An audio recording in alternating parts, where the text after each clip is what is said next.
Though the heroes banded together to stop the Dead Three and the Elder Brain, the scars from the villain's twisted plot run deep. Faerun stirs. As the world recovers, a new threat will arise that could plunge the world into chaos. Oh, I'm back again. Let us see what mischief I can get up to now. Here's your lesson for the day. One can't truly teach if they are not willing to learn. Death isn't something you need to be afraid of. It's simply a new path to walk. You want to burn old Marcus? Well, mon frere, I was born a little for me. The fire keep me warm, baby. If you want to burn me, you best try harder than that. This world will be mine.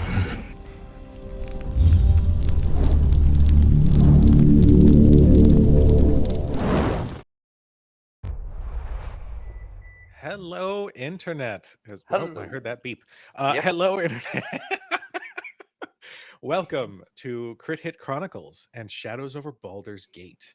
We are so happy to see all of you beautiful people. We hope your week has been going well. Before we begin, just as usual, a couple quick disclaimers. This channel is sponsored by Modern Artifice. So if you like some fantastically made dice, go check out modernartifice.com. There's going to be a link going through the chat. If you support them and use code CritHitCron, you get 10% off of your order. And you'd also be supporting this channel too. So, that'd be kind of cool if you did that. But whatever. Also, things. The week of PAX. We are not going to be live with another episode as I will be working and then immediately jumping onto a flight to go out to Philadelphia. So that Friday we will be off. We encourage you to check out some other fantastic actual plays that are going on that night so we can give them some love too. So before we begin in earnest, let us go ahead and introduce our wonderful cast. Hi, I'm Lauren Urban. I am displaced because of a bomb cyclone. But thanks to some of the best human beings on the planet, Mary and Chris, who I shouted out in my blue sky, I have not only a safe place to be, but I can be here for this stream playing Utazash, who is a dragonborn ranger who I think we're about to get into a fight or get drunk or both. She, her. Asade. Hello, everyone. My name is Omega Jones, also known as Crown on Twitch. Veto. We're done. Next. Doing it. That's all it took. That's all it took. Crown on Twitch. Critical Bard officially again everywhere else. Critical Bard is back. Once I get it fixed on Twitch, it will be good. It will be Gucci. I am playing Professor Gideon Hollowell, who is a human. Yeah, a bard. He's a teacher, and he's just a little ambitious, and yeah, we're about to see what's gonna happen next. He, him for Gideon, and he, they for moi. Hi, hello, good evening, folks. You can call me Laura or Tutu or Laura Tutu. You can find me all over the internet, usually some iteration of _Laura Tutu. Tonight I will be playing Winifred Fithyak, the wee Hexblood Celestial Warlock, who is gonna be the one to pick up the pieces should the Tiefling decide to get into a fight. Why do I do this to myself? For the love of the game. Yeah, well. Hi, I'm the Tiefling, and I don't know what y'all talking about, okay? There isn't gonna be any fight. We don't know nothing about nobody yet. Anyway, hi, my name is PJ. You can find me all over the internet at PJ McGaw. I am playing Marcus, the Tiefling tattooist with bunches of punches, for munches. Nope. And no. I thought we were gonna keep it rolling. New rhymes every day. Nope. Okay. No. Vetoed. Only you if you can do it seamlessly. The minute your brains are working, nope.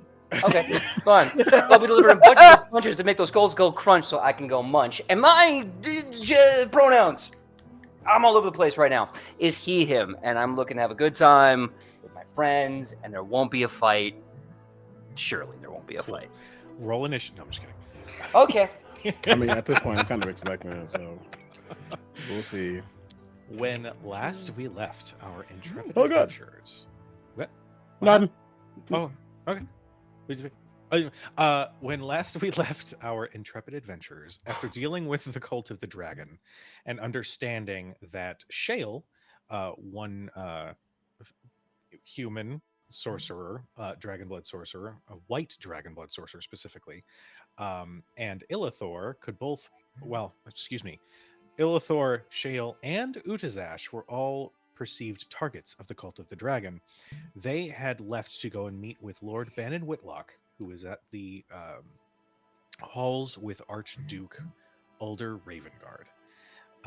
As they had entered, they had encountered another member of Blackstaff Academy, an archmage of necromancy, Nevin Torn, who was sort of has. I'm just gonna put my hand over that camera so I can keep with the recap and not deal with Omega's glare. Who had a bit of a reputation at the school as being rather unsettling, and that revealed itself as they had attempt. I swear to God.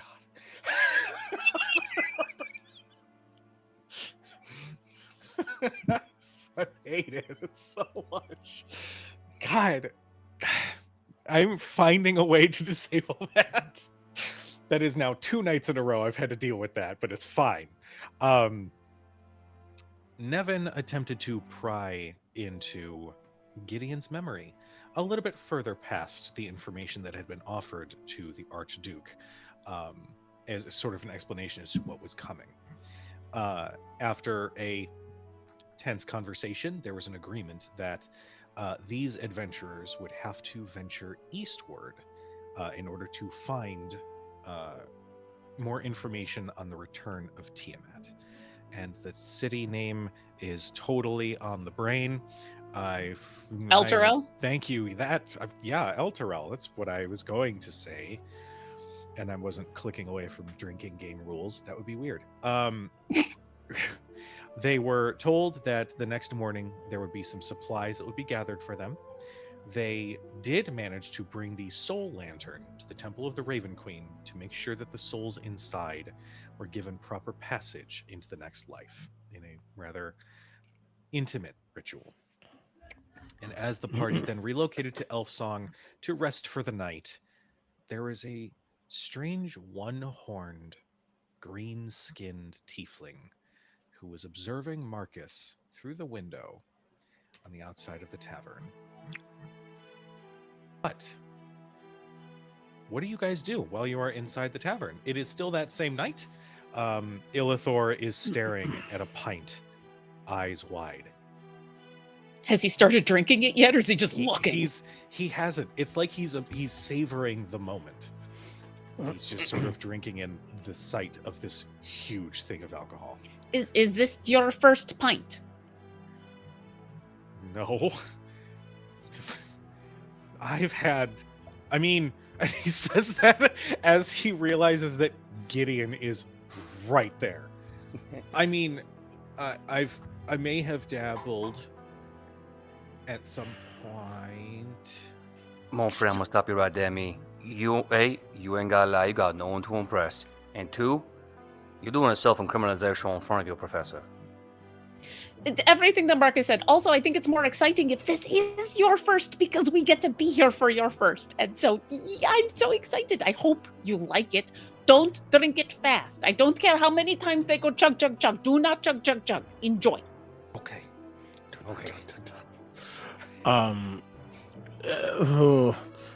Gideon is still wrestling with even letting this happen. But there has been a lot of stress. And while this will not be a learning lesson, when you're stressed, you drink. No. He's still just, and he looks over at Ilithor. I'm trusting that you will handle yourself. Okay. If you break that trust, you will never drink in front of me again. Okay. Ilithor finally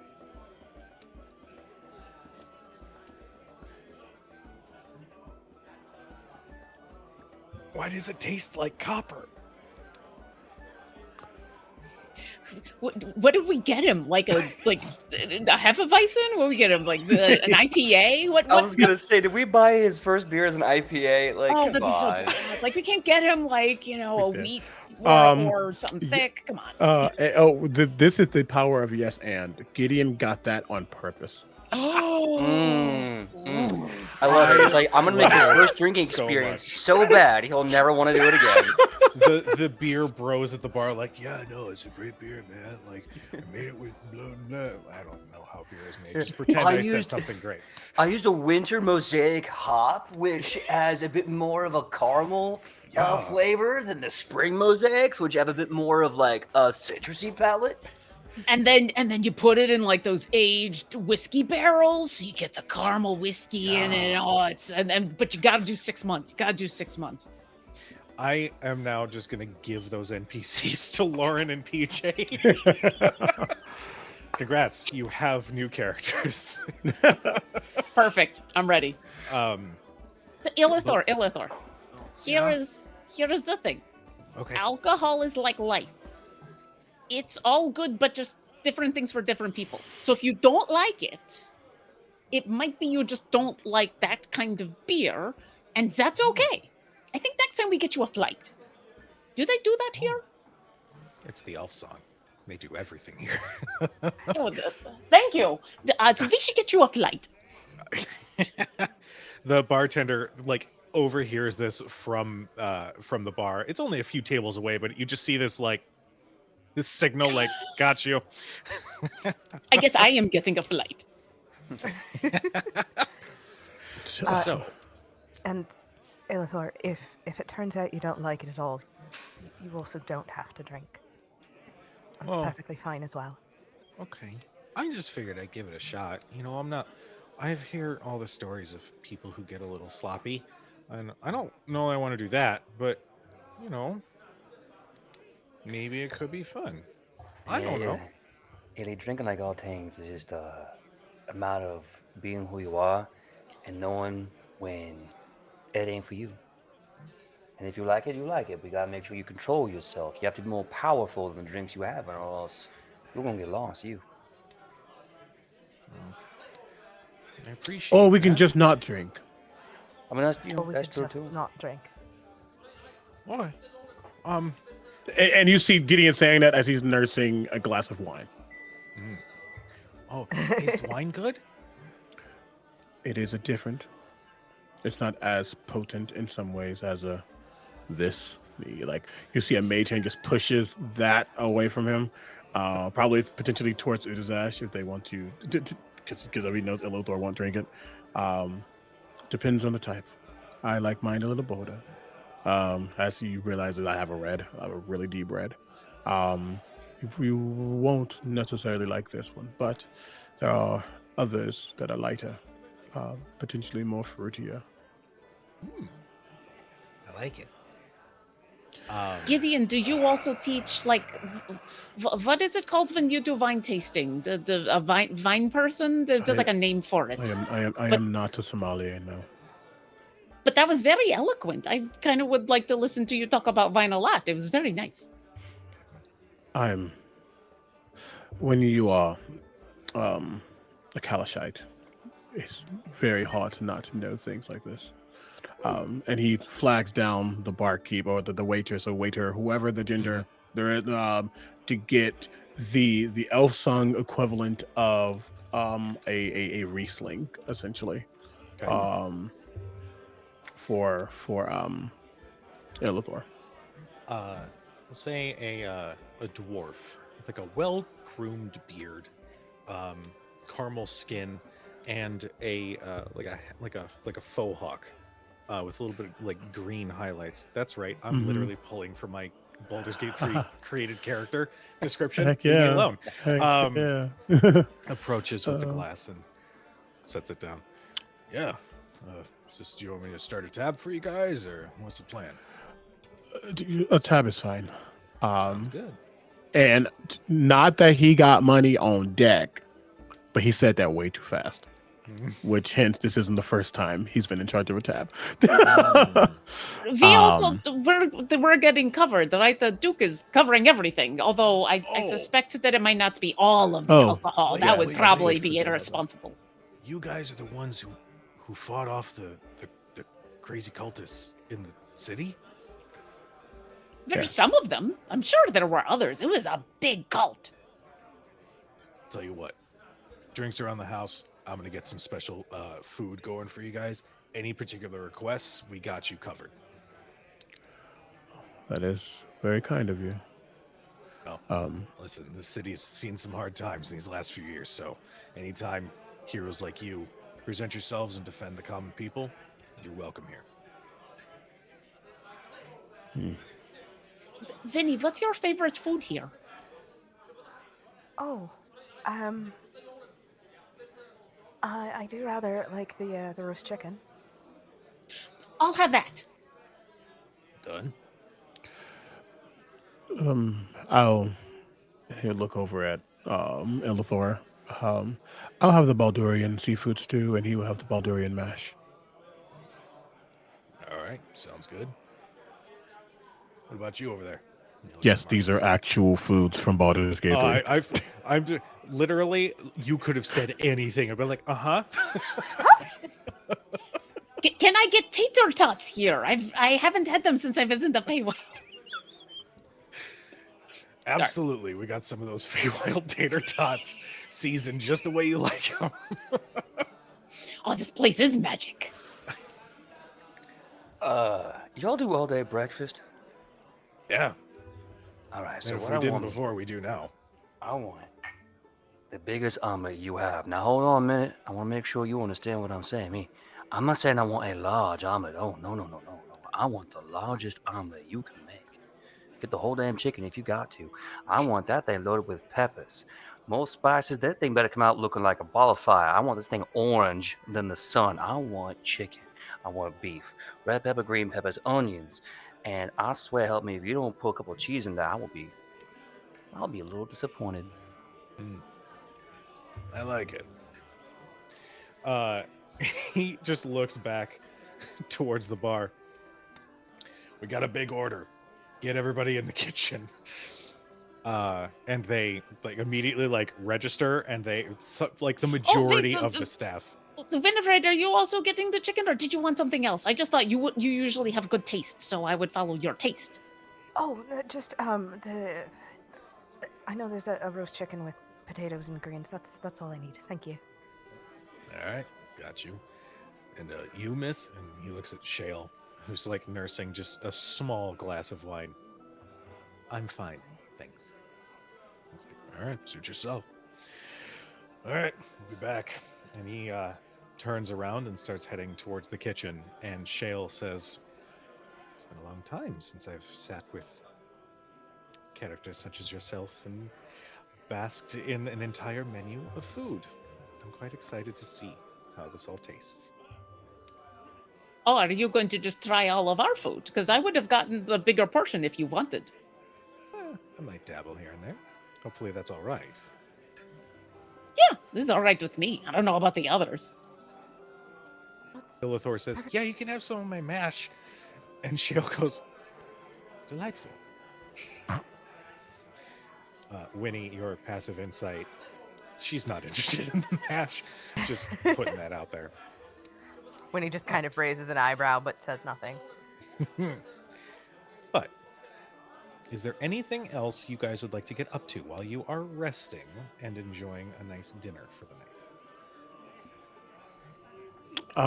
I think as the food comes out and things kind of are kind of there, starting to dig in,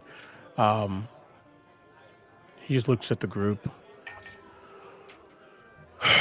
So we will sleep. We will take our time, and then we will head out to. And sorry, and forgive me. Are we meeting? No, we're not meeting Master Nevin, but he has a place for us to go. We're going. No, we got to go get stuff from the armory or wherever, and then Yes. You basically are going to be getting a summons back to the High Hall. Back to so the that High you Hall. can pick up Gotcha. your stuff. And then we'll get where we need to go from there. Yes. Gotcha. At that point, it's like you know Elturel is a hotspot. Oh, yeah. There you go. Yeah. Oh, yeah. Absolutely. Great. Okay. Then, yeah, we get up. We do this as quickly as possible. I'd rather get going. This one still is a student at the end of the day, and I don't want him on an extended trip. I don't know what you're talking about. If Oh dear. this is great. Is he drunk? Make a perception check with advantage. The answer is yes. Yeah. My. He had a sip of beer and that's it. Gone. I mean, what a Look, lightweight. not for nothing. There was a period of time where I hung out with a woman who had no kidney or liver, one of those organs. And so, like, she would be halfway into a beer and would just be a mess. sorry, Okay, but- something about one of those organs. I don't remember. It was like 10 years ago. But, like, legit, I was like, you should not drink tonight. And she's like, I just want, like, a beer. I'm like, okay. Oh boy. Yeah. Okay. With advantage, it's honestly not a lot. 12. Yes. Yeah. Yes. And we're gonna say it's been a little bit. It's not like literally 10 Yeah. seconds after that conversation, but Yeah. it's been a little bit. And just to kind of, for our viewers, Ilithor is 20 years old, Yes. a wiry, I don't want to say malnourished frame, but his metabolism's a little off, so he's a little skinny. He's a book nerd. How was that? He's a book nerd. He is a book nerd. He's got this like very deep brown with a little touch of green hair that's cut in a bowl cut. You did not give this man a bowl cut. No. I did. Oh, I did. baby. Too late. And he's got like a light dusting of freckles on his pale face. Honey. He weighs maybe 100 pounds soaking wet. So yeah, it doesn't take long before he dear. starts feeling it. I don't Really? want to be the one to teach this boy shame, but we gotta shave his head. Gotta shave Do his we? head. I mean, Oh, I am not an don't. expert on hair for obvious reasons, but no, not the fan. Leave- What's wrong with my hair? Leave that boy alone. There is nothing, Ilithor, there is nothing wrong with your hair, love. Okay. I mean, my mom always likes cutting it this way, so. Oh, that is sweet. Marcus gets a kick in the ankle. I didn't say nothing to me. No words. The look that Gideon gives Marcus is, you might be a fighter, but I'm a teacher. And I'll teach you a thing or two if you keep trying, my student. Yes, Dad. I ain't said no to me. And you know what? I think I'm gonna get up and let you all have a table. Thor, you are beautiful and perfect as you are. I'm sorry if I alluded to otherwise. I'm gonna leave now. See you later. Yeah. And I'm gonna go outside just to kind of like just to reset. Before your mouth gets you into trouble. Go find some other trouble. The rest of you at the table watch as Shale watches Marcus sleep. Just like a sort of lingering glance for a moment before she kind of shakes her head slightly and returns to her wine. This is now her second glass of wine. Hey DM. Can I Hey, insight that? yeah. What's the vibe? I want a vibe check. That one? You know what? I need an insight check from you, Winifred. I'm gonna vibe check her. That's right. If anyone It's a can, higher you can. DC than 20. Oh, I should probably pull the character sheet up. Jesus, age Christmas. You know, probably. That is 100% of the party that has done that tonight, and I love I love it. it. It's like, Right? it's like, okay, roll my dice and I know I Where forgot are something. dice? That's an 18. Okay. With an 18, let me rephrase my earlier statement that the DC was higher than 20, because that's, it doesn't fit with passive versus actively trying to read somebody. So, you catch that look that Shale gives Marcus as he steps out. And you read the body language as, maybe I was mistaken in some earlier assumptions about Marcus. And then there's this teeny little flicker of, could be fun. uh, Winifred has been sipping from a cup of, it's actually sparkling cider. Because, as previously stated, she does not drink. And she's just sort of focused on the glass, and quietly to Shale, she says, he's a good man. Oh, Marcus? Mm. Yes, well, I've met a lot of good men in my life, and time reveals that statement to be untrue more than once. So, It's possible. But considering he's been willing to put his life on the line for this city not once but twice, it's got to count for something.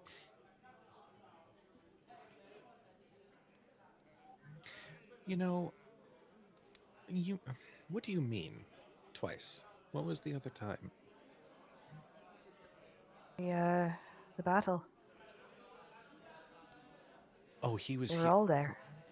Oh, you were all in the city. Oh. Oh, wow. I can't imagine what that must have been like. I've heard it was terrifying. It was something out of a nightmare.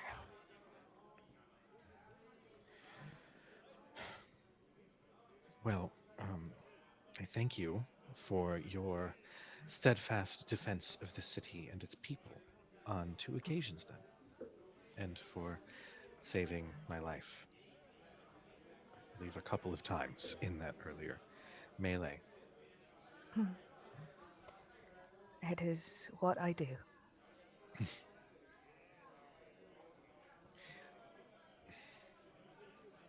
He just seems like a firecracker. I don't quite know how to read him. Oh, he's a loudmouth and a braggart, to be certain.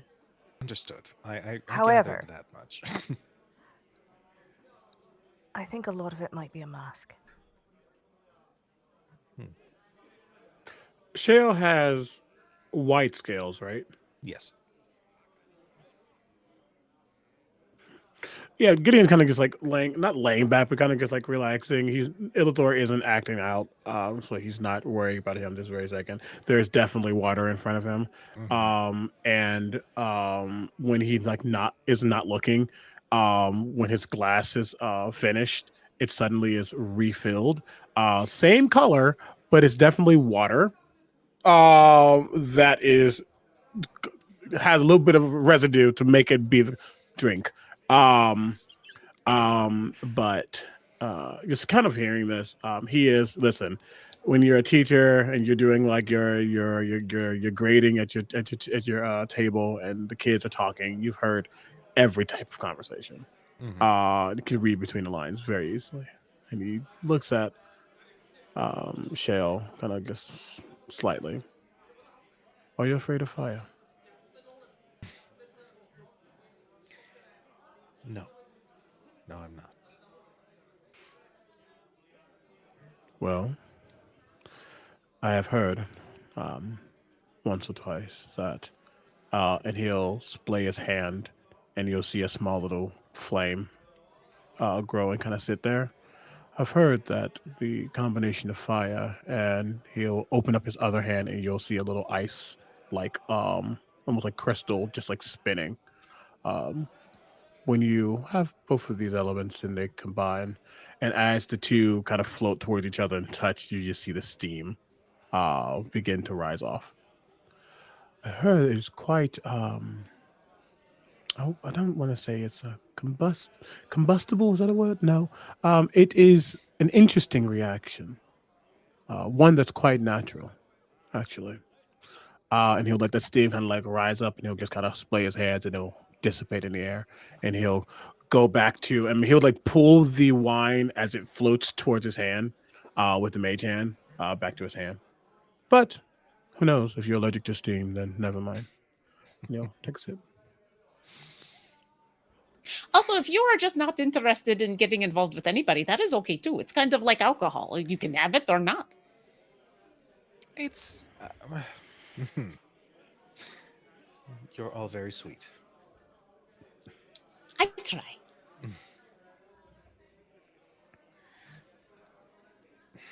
if you'll excuse me, and she picks up her glass and slowly starts to follow after Marcus.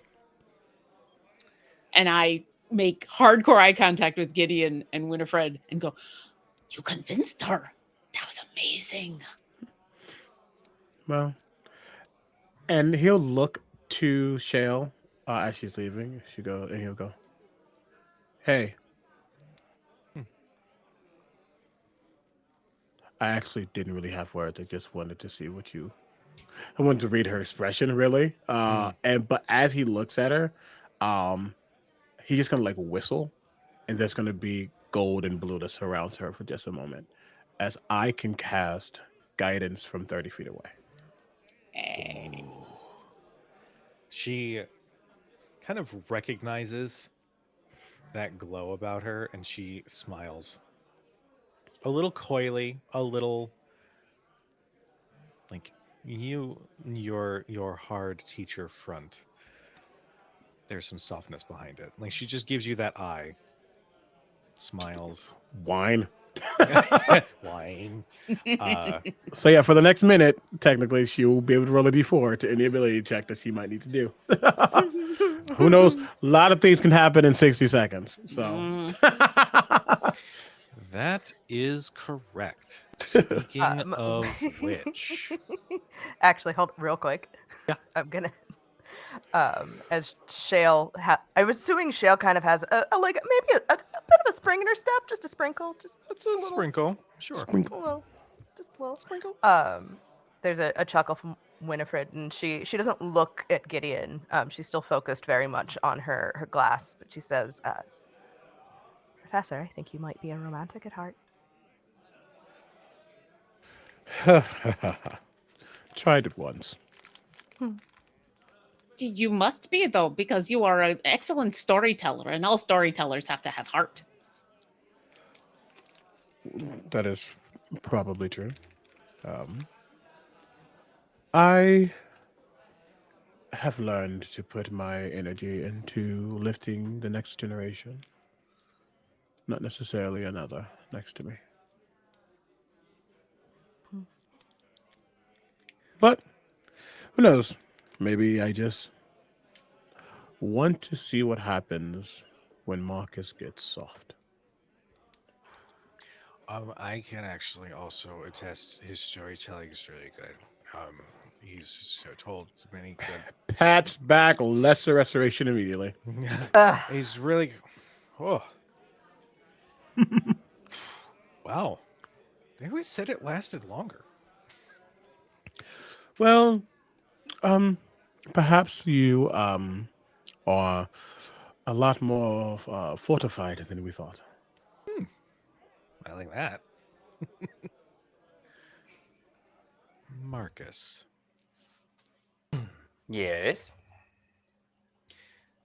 As you step out into the night air, what do you do? Where do you go? You just start going to get air? Anything specific? Yeah, no, I'm just gonna step out into. I guess now it's more like the night or afternoon sky. Just kind of step out and just kind of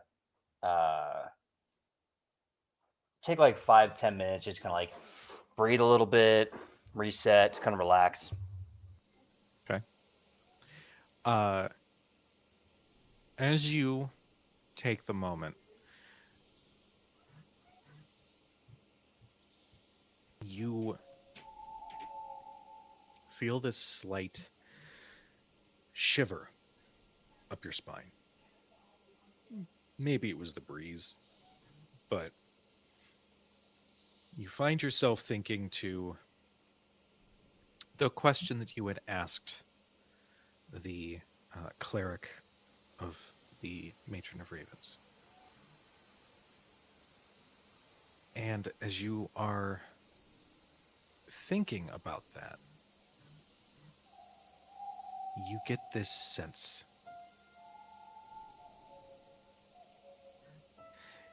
In the Hells, it was relatively easy to tell whenever a new fiend would arrive because of the smell of brimstone. and that smell reaches your nose.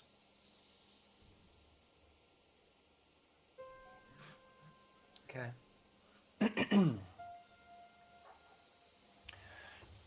Smelling that brimstone, I get back to old familiar habits and old defenses. Me. Knuckles kind of curl, and I am going to.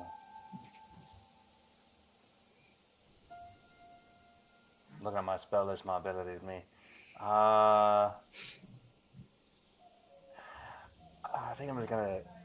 I think I'm just gonna stay ready, but I'm gonna look around, see if I can figure out where that smell is coming from. Go ahead and make me a perception check. Oh, I'm not good at this one yet. Don't gotta be good if you roll good. I'm 21 on perception. As you look around, you spot in an alleyway, maybe 20 feet away, in the shadows of the buildings. The sun has set at this point, so you've got the torchlight and sort of the ambient lighting around you. You catch, for just a moment, a pair of ember-like green eyes that sort of dip behind and around the corner, away from you and out of sight, down that alleyway.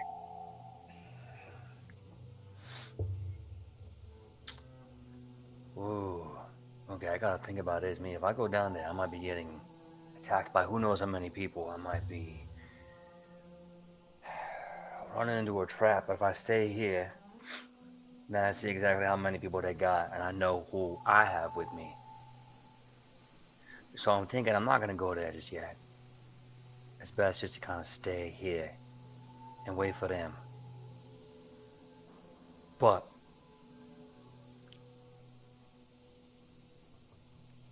I'm going to, in both Abyssal and Infernal, because PJ forgets which one's which, just kind of say something familiar back. The hell, say something like, I don't know about Zariel. I heard she sucks at her job.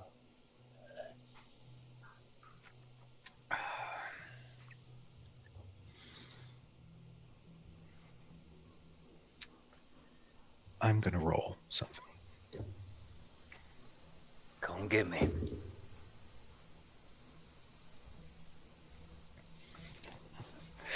You hear, rather, you feel in your mind.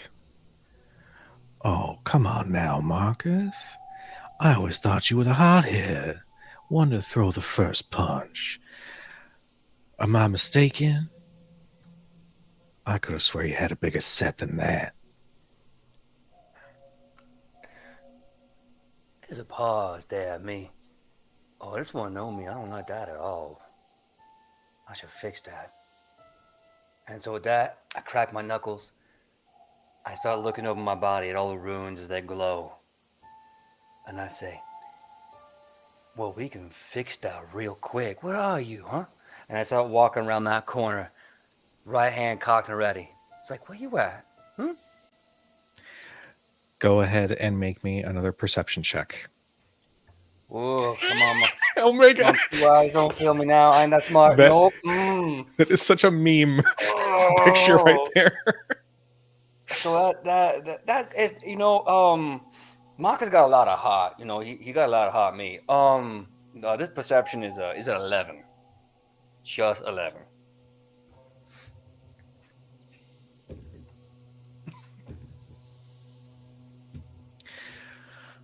I'm gonna need your AC. Yeah, I know you would. That's a 16, me. Okay.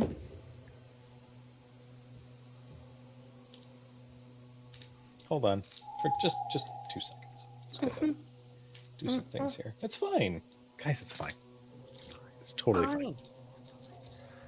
To quote a certain cartoon cat, what's the worst that could happen?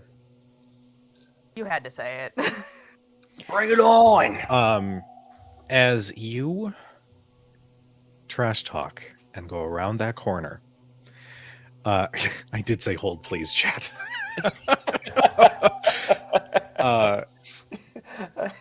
You feel a hard blow to the back of your head, and as you turn, another one square across the jaw as this one-horned tiefling socks you twice. You're going to take 21 points of bludgeoning damage. 21. Now, out of pure frustration for you, can I burn a reaction to parry the second blow? First, I'm going to need you to make a Constitution saving throw to resist stunning strike. Oh, goddamn. Okay. Oh no! Oh no! That's why the damage was so high. There's a fucking monk. Mm-hmm. Oh! Remember that bunches of punches I talked about? I'm not the only one. Okay, so that's a 22. Okay. I'll say that applied for the second punch. What was your reaction that you were going to take?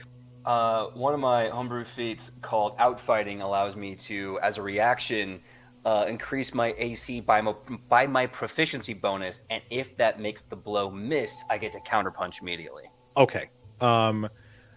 I rolled a 17, and that was a +5. Oh. So it's gonna hit. I'm sorry. No, that's cool. In fact, I'm gonna see as soon as he gets the hit, he immediately pivots on his main foot and puts up the kind of tight parry guard. And as he does, I imagine it's just a straight punch down the center, not a hook. So that parry is worthless. Just right in the throat as Marcus kind of stumbles back. You then feel just a forearm press against you up against the brick wall. As you can see, one of the many creatures in the hells that you had done battle with on more than one occasion.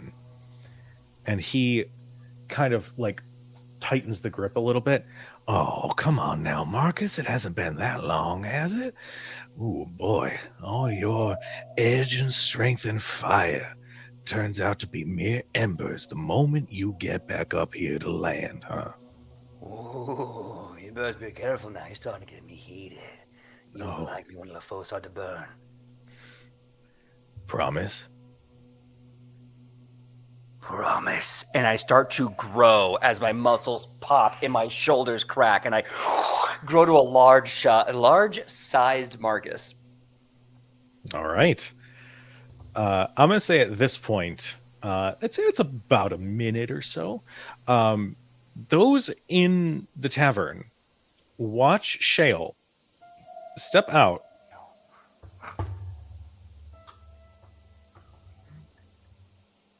and sort of start looking around until there's a very clear reaction to a sound, and she takes off. Winnie up and bolts. Okay. Just see this, looks at Winnie, looks at Utazash, looks at Ilithor. Take all that back. Just taking it all back. Downs the wine. Looks at the bar, at the waiter, waitress. I don't know. Give me a gender. Non-binary. So even better. Mask presenting form, but yes. Yeah. Looks at this individual and says, you like more money, right? Yeah. Great. I'm going to give them, what do I have? I'm going to give them 2 gold. I'm going to say, watch him for me. And I'm going to stand up and just go outside. That server just sort of plops down across from Ilithor and says, all right, so tell me about your first time drinking. As you guys all run out of the tavern. Utazash follows Winnie, and it's like this, oh, we're going for a run. What's going on? Why are we running? It's very confused. She has no idea what's going on. Fair. All right. I'm going to give Marcus a response. Go ahead and do your worst. Ooh, okay. We'll see if it's enough. So, first things first, as I start to grow, and I imagine that kind of elbow shift against my neck is now probably more like my belly button, I'm going to just reach up, because it's still the same day, I'm going to reach up, kind of slowly curl each finger.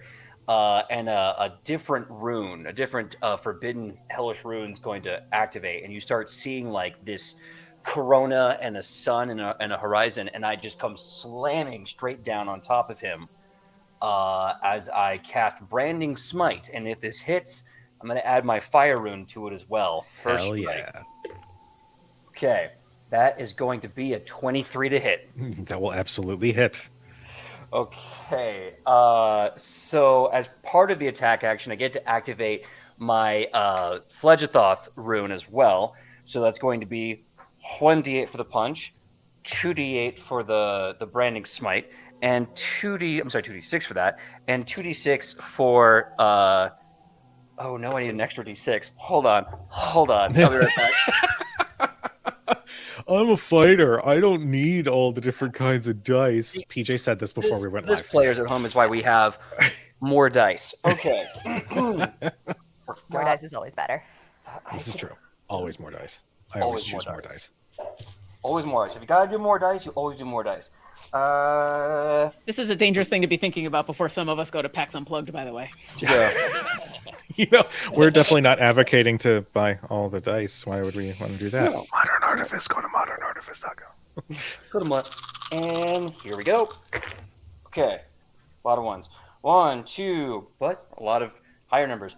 8, 13, 18, 23 plus 9 is 32 bludgeoning and radiant damage. Oh, and fire damage. And he needs to make a con saving throw of 13. Okay. Actually, let me get the fire damage out of here because I'm sure he's tiefling's going to take half of that. There we go. Con was a 16. Okay. So he takes the damage, but he is not restrained for a minute by fiery chains. Okay. Tell me how, like, what, so he's going to eat this punch. What do you aim for? Where do you hit him? Oh, man. So I'm going to be taking this as if someone's failing a double leg takedown as I have my weight kind of over his. I'm just going to do a good, no, actually, I think just a good 12 to 6 elbow right in the back of his neck. There you just go. Bam, right down to him. And since I can do 2 attack actions, I'm going to Haymaker my second. There you go. Okay, that's just going to... Ash Blight is going to miss. Or maybe not, actually. I have a lot of bonuses to hit. So that will be... Am I doing math correctly? Hold on. No, I was going to miss. 14. Okay. Yeah, 14. What was that follow-up attack going to be after hitting elbow straight down? I imagine if that was the Rachmoth balance, the left hand would come up with the thumb around his chin, kind of lifting his face up to greet me, and it would just be a huge haymaker right to the jaw. Okay.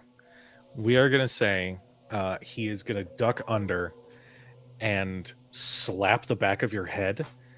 As a bonus action, he's going to press on a...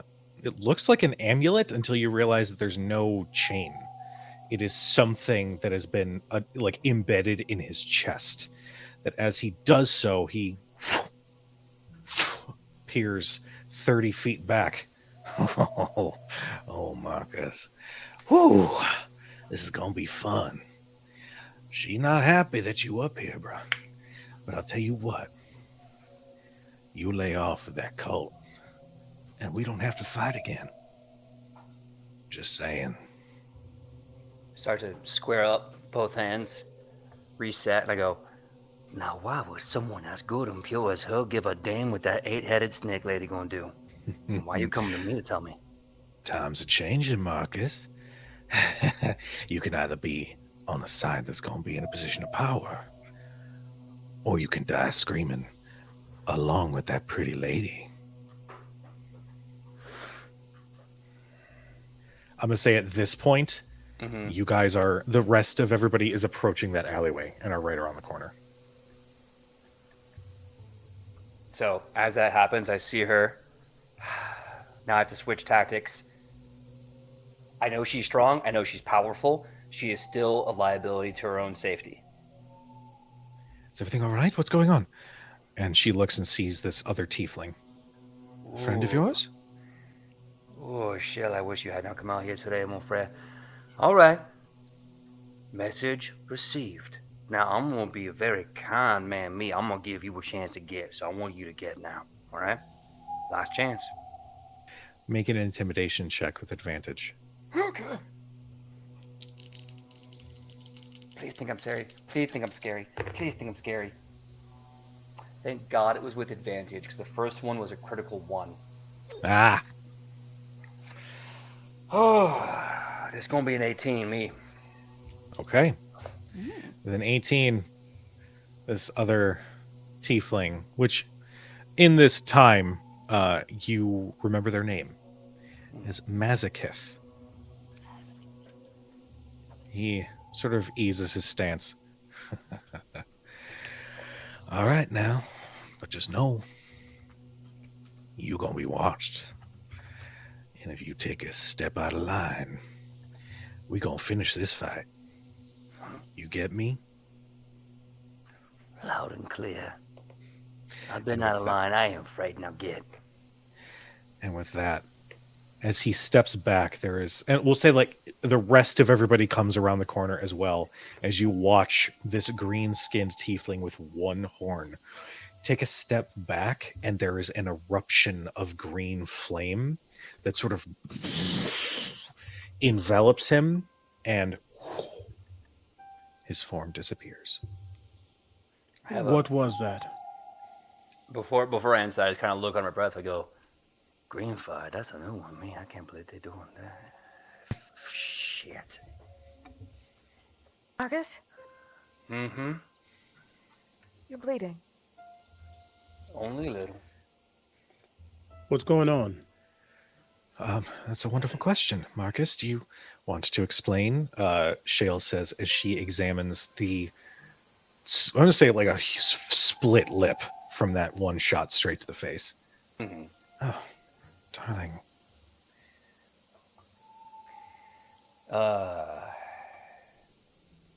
I don't know if you were there in the cool room when I was talking to the Archduke. Remember how I said hellhounds don't get tired? No. Oh. No, you weren't there for that. All right. So, well, not to be redundant, but hellhounds, they don't get tired. Never. That's another hound trying to give me a very paltry warning about our cultist friends. Hellhound. Warning from who? Doesn't matter. All it does matter, though, is that they don't want us to...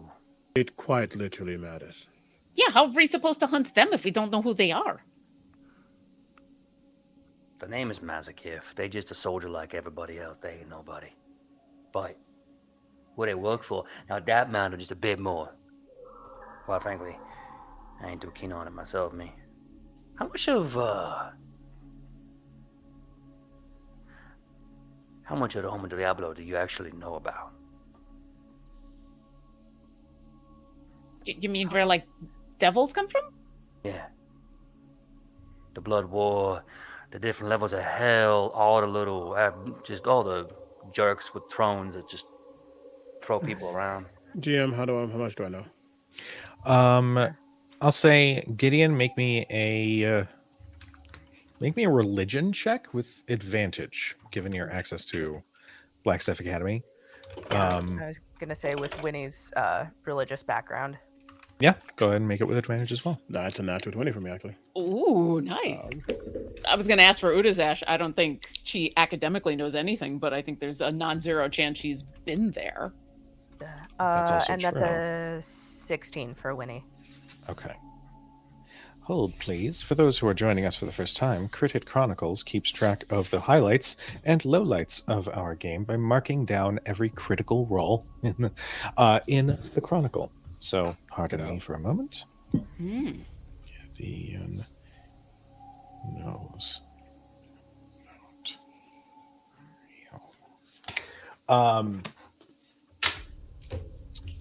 Winnie, you know that the Hells are constantly roiling in some sort of chaos. There are many who consider themselves in control, in power. One is rumored to be Tiamat, but there's confusion as to whether or not she is a ruler or a prisoner down below. But one other name comes to mind, and that is Zariel. You know Zariel is a very powerful fiend from the Hells. And Gideon, I'll give you some extra info, given your natural 20. Some old, we'll say some old scrolls or tomes that Blackstaff has held onto explain that Zariel has been raging against the other powers that be in the Hells, and could be seen as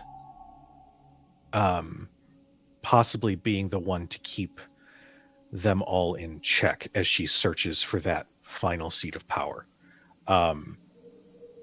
But for one of her agents to come up to the material plane and specifically ask that you leave the cult alone, you gather that there's some sort of deal in place between Zariel and Tiamat. Yep. Oh boy. You all see, maybe you don't if you're not even looking at Gideon, but as Marcus is talking about Diablo and the Blood War and all these things, you see him just, you can see the thought and the history coming up on his eyes. He looks back up at Marcus. I need you to be quite honest with me, because clearly we are all getting put into a situation that will be quite hard to get out of. Is she about to be a problem? She who, Zariel? Let me rephrase that. What happens now that she is now part of this chessboard for you? Probably nothing different than if she wasn't. She'd still be mad. She'd still send little hounds after me. Respectfully, she wouldn't have come above.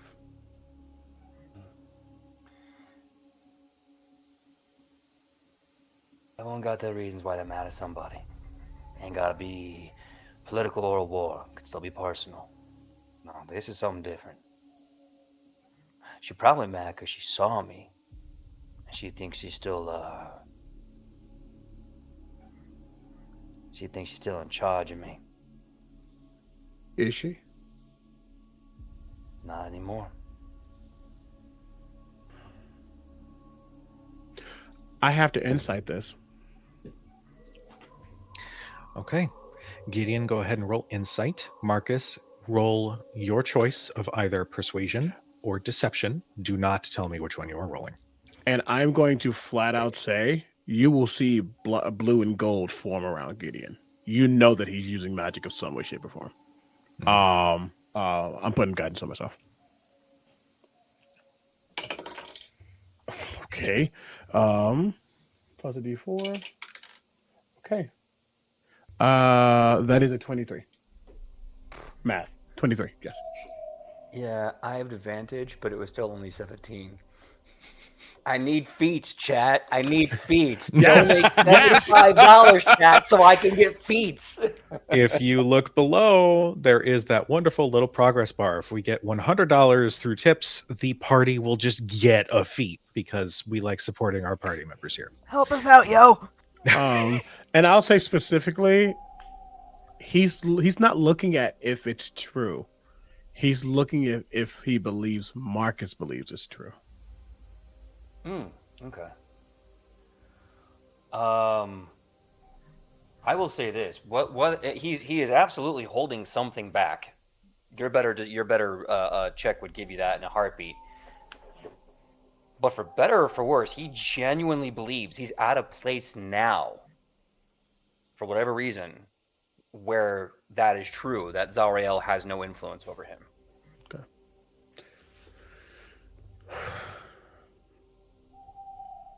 This is going to sound like a threat, and you can take it as you wish.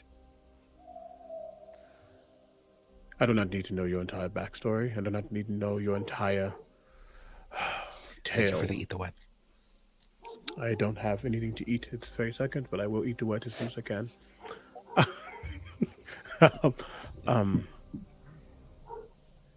But the four of us, 5.5, are all together for one reason or another. Again, be it fate, be it circumstance. But now we all affect each other. Now we've all been tasked by the Archduke. So if there's anything that we need to know that's pertinent to what we are doing, that goes for any of us.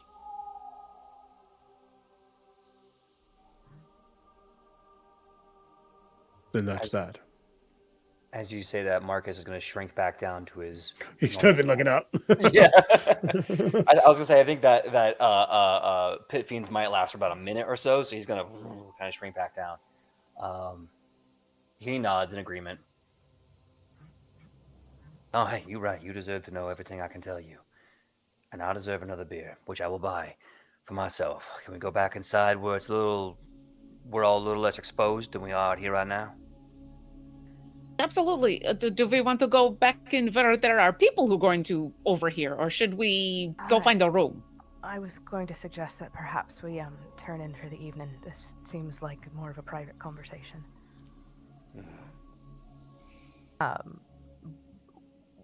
Winnie is going to step forward up to Marcus, and she's going to reach a hand towards your face, but then she's going to stop and just ask, "Do I have your consent to touch you?"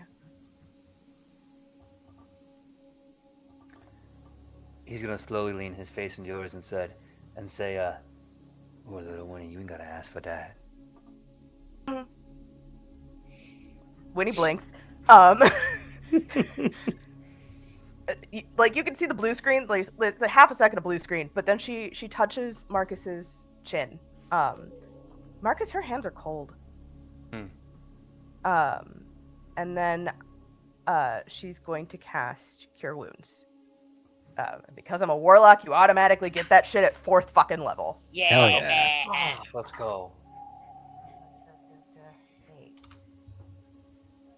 That is 14 points of healing. And Marcus, for the record,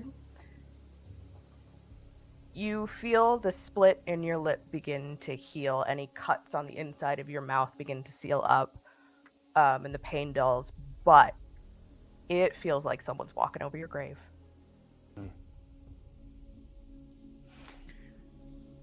There seems to be like a moment of like a ooh, and then when that walk on the grave thing happens, there's a oh man, no, I know that feeling.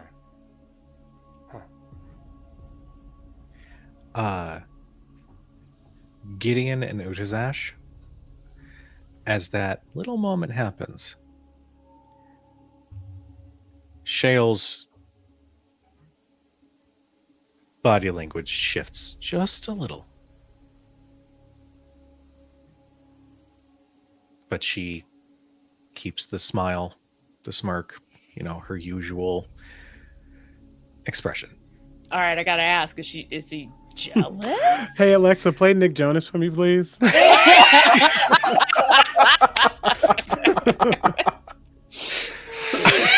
Oh no! Just gonna put a marker for that. Nick Jonas. God. Utazash, go ahead and make me an insight check. Sure.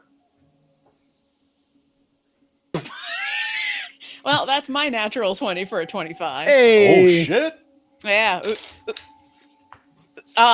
Utazash wants to know all the tea. With your natty 20, you detect disappointment and you detect a little bit of, I should have known not to assume. Oh, she just said all good boys prove otherwise. Interesting. She thinks Warkus is going to be a thing. Or Winifred? Marcus. Marcus. No, I said Warkus. Oh, Winifred. it sounded like an M and a W. Oh, fair. Warkus sounds like my Marcus. evil Wario Warkus. clone. Yeah, very much, very much. Wah. Very cold. Wah, mon frere, wah. Wah. Get really chilly with me. Wah.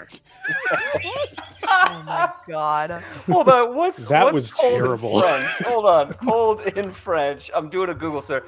Freud? Freud? Yeah. Boy. Come on, France, do better.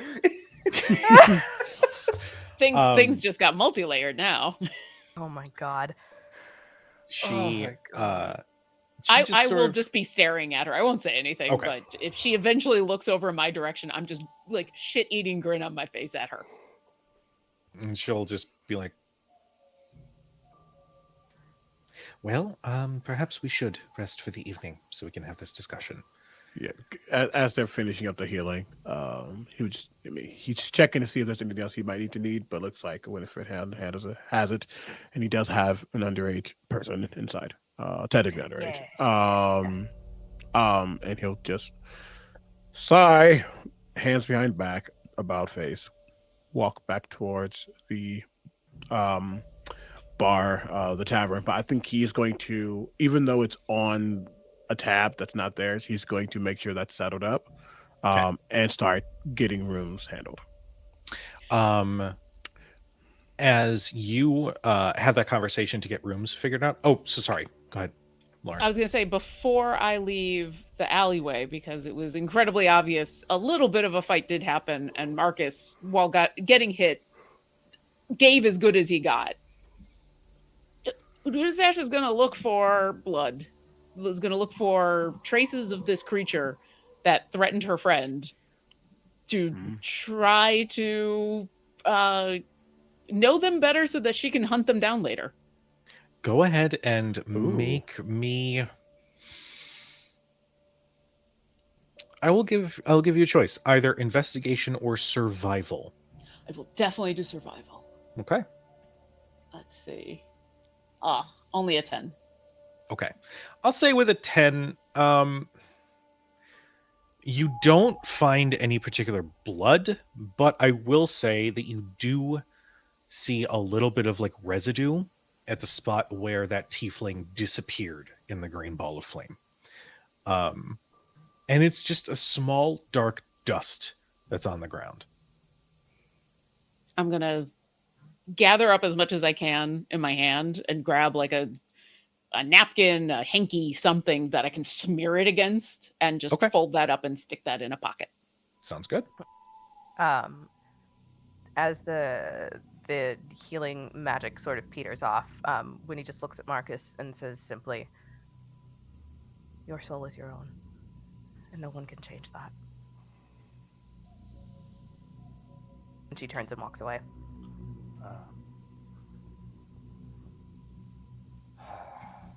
Under my breath, I mumble to myself, "Though there are people that will try that." And then out loud, I say, "All right, I'm going to get myself a nice big bottle of spiced ale. You are free to join me in that. And also, oh my God, my omelet. No, I'm getting that omelet first thing, and then we're going upside, all right? You guys pick the room. I'll meet you when I'm done." So, Gideon, when you go to get rooms, the server who has been speaking with earlier, who, by the way, as you re-enter, is essentially like educating Ilithor on the effects of too much alcohol and like what it does to someone. And Ilithor is like kind of absorbing it. I'm like, oh, okay, I get it. But I need you to roll a intelligence check for Ilithor to see how much he remembers. Okay. Oh, bless his sweetheart. Hey, if he does have ADHD, the alcohol may actually help him pay attention and focus. Listen, this is just alchemy. This is a credit. What did he do in his yes. alchemy class? Yes. Yeah. Get for extra credit. Where did he go? Where did he go? I had him. There he is. Do. Yeah, I guess became the GM for 5 seconds, chat. Hey, totally fine with it. I love that. What was the check? It's just intelligence. Let's just see. I mean, there was a healthy 9. Okay. Bet. Okay. It's been a long day. A healthy 9. You know, I'll let him stay at the table for a bit while I'm finishing the getting of everything. They inform you that they have set aside the second floor block essentially for you all. Similar to Baldur's Gate 3, when you stay in Elfsong Tavern, there is just an open floor sort of suite with multiple beds and spots where people can rest and recover. They've essentially set that aside for all of you. Okay. And, you know, so it's entirely paid for. Many thanks. Do I need to sign for anything? No. We get our business directly from the Archduke. You are all set. Noted. Get if there's a key or whatever. Yep. Yeah, I'll probably turn around and see Winifred. Everything's set. We should head upstairs. I think the others are right behind us. Looks over. If he does see them, we'll send a message to Ilithor that it's time to go. And Marcus, grab your eggs. I'll grab my chicken, and we'll just take this to go. Sounds like a plan. I'll see you there. Yeah.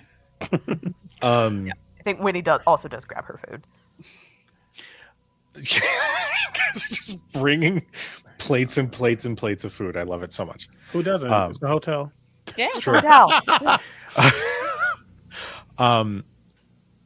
Shale says, this is a good plan. I'm actually quite tired, so I think I'm going to get some sleep pretty much right away. If you have need of me, just let me know. But Okay. Are you sure you're okay? Do you need anything before you leave? no, perfectly fine. You sure? Yes, totally fine. We Show have off a magical thing so I know you're home safe, okay? No, Don't do that. Oh, no, don't do that. Never mind. Forget what Marcus said. no, not that. We have plenty of beds. You can stay with us. That is Sure. very. Someone tried to kill you this afternoon. And clearly, other parties are now interspersed with us. Safety in numbers. I need one of you to make a persuasion check. I'm going to say with advantage because this is a group sort of effort here. I'll take it.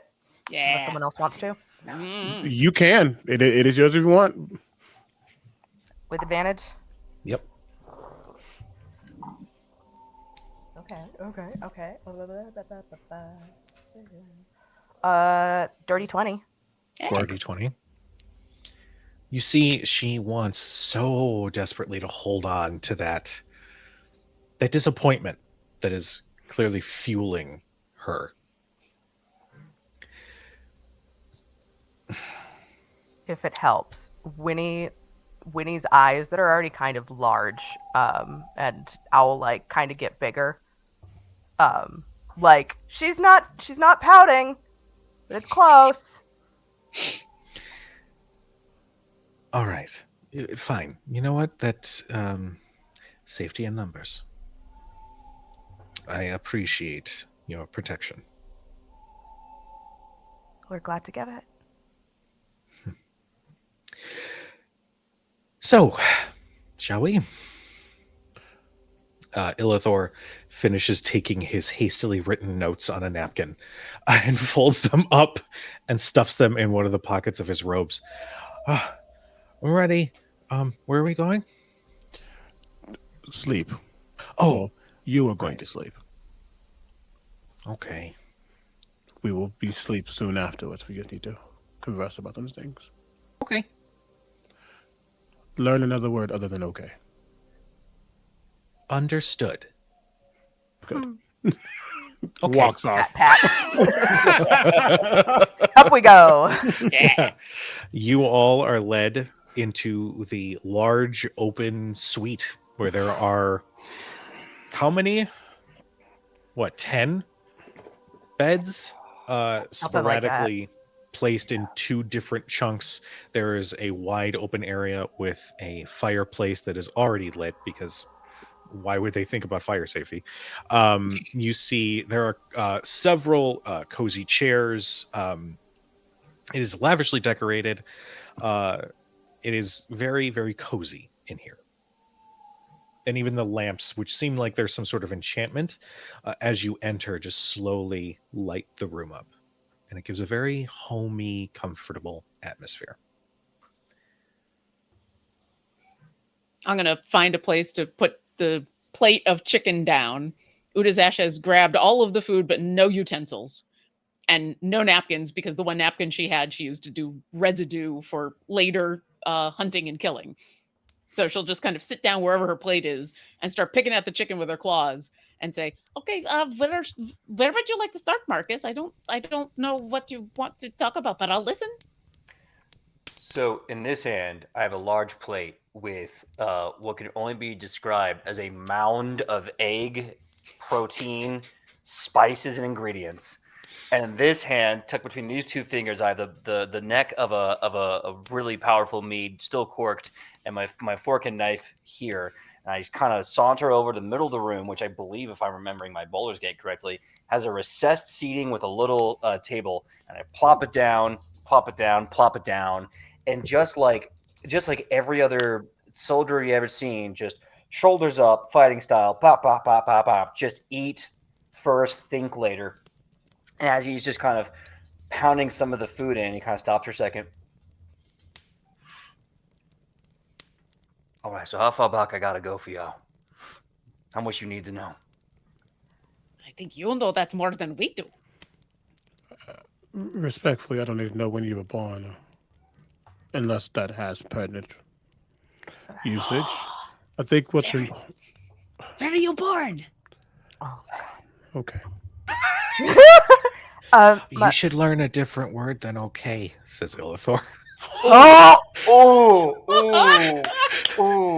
No. Winnie is super, super interested in her dinner right now. Just you know what? It is delicious, and she's gonna focus real hard on that plate. Yeah, Ilithor says the words. Just, Ilithor says the words. It's like, and then the dread sets in as he feels a disturbance in the force.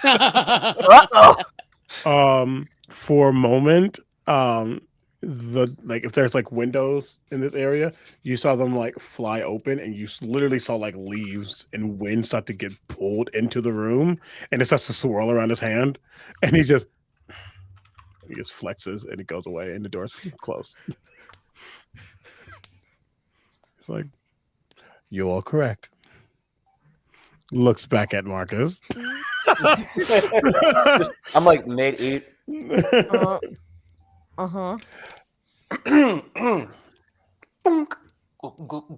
Blam. All right. So, if I remember correctly, you was asking the question about how I'm involved. Is that right, El? The whole bit, right? If that's important to speak about, I'm more curious to know if your experience is now a problem, considering it is clear that those 2 parties are colliding. What I think that I'm at liberty to say is that I made a promise to one person. That promise comes with a lot of things and a lot of rules. What I can say is that Zariel, as you all know, she ain't kind of no one. She used to be a celestial. She fell. And let's just say, losing that job, well, she's having a bad mental health day about that.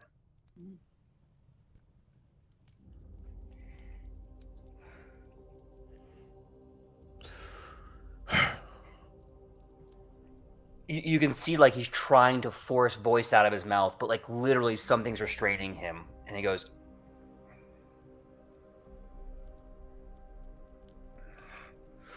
Oh. D- DM. DM. What happened? Is there a DM? reason? You go first. PJ's Yeah. voice is broken. what do I do? Cindy, TV's leaking. What Can you hear me now? what kind of things would prevent a person from discussing such an instance? Well, my first question is going to be for PJ. Mm-hmm. Is Marcus struggling to form the words because of a reluctance to share, or is it born of an external influence? You can tell by his face, with just your passive insight, he is trying to form the words. He's literally forcing himself to say it, but he can't. There's an, shall we say, yeah, an external force, I think is the best way to describe that. Eventually, though, he gets out a piece of paper and he starts drawing and he starts trying to write. Does anyone read Abyssal or Infernal? I can. Okay. Well, okay. It's funny. I was searching for something and I couldn't find the right thing for it, but I'm going to do it now because I have now every single freaking game forgot that I have a staff. But he is so somatic that I feel like a staff is wrong. Can I shift that a staff? It's not a staff. It's like a hand bracelet design thing. Yeah. It's a magic item. It's just now I- part of yeah. him. Yeah, come on. He's great. Staff is gone. It's gone. Either Gideon, way, didn't you have a pops off staff? of What his happened to character your model. staff? It looks all aided. I don't know. I'll have to ask him later how well it tasted. But you see the hand bracelet design that he has.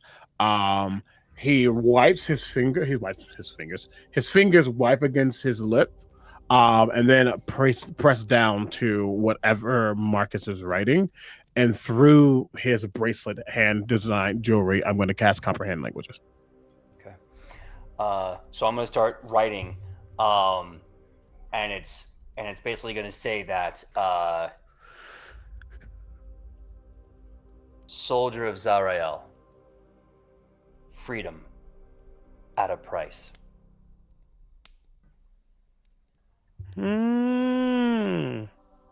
Interesting. You're going to see that it literally takes a minute to read this. Because it literally says it takes about 1 minute to read one page of text. So maybe not a minute. It's only a couple sentences. But you see that he's like studying intently. Literally, his fingers are gliding over the letters that Marcus wrote.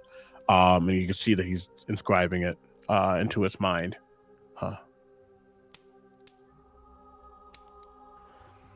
So you're a soldier. Were.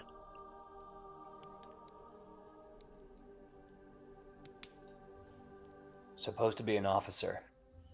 Failed. Was reused. And he's relaying this to everyone too, so it's not just a one-way conversation. Reused.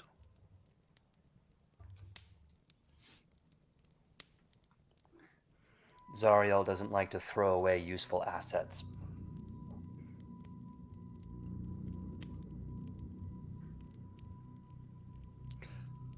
Then what did you become?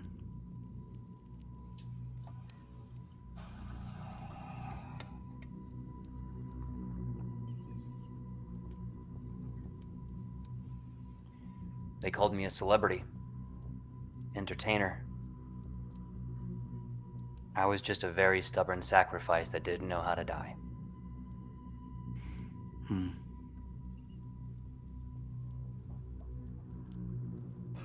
And as he's reading this and like kind of taking it over, you can tell that he's now somewhat understanding more of the onions, the layers of Marcus. And if you go back Or if you continue this, she'll force you back into that arena. We're all just soldiers. She gets to choose how we die. Relate. So she still has like a hold on you.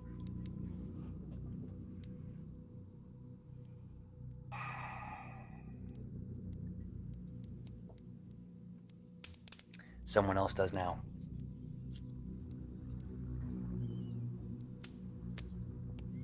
Is someone like by your contract? Do you know?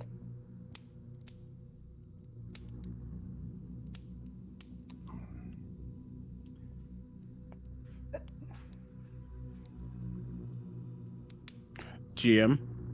Yeah. I would love to. I'm not even going to. Where is it at? Yeah, I'm not even going to ritual cast it. I'm just going to cast detect magic. Let me use a spell for it to see if I can like see anything maybe on his throat or anything that's showing some kind of magic, if there is any, upon him.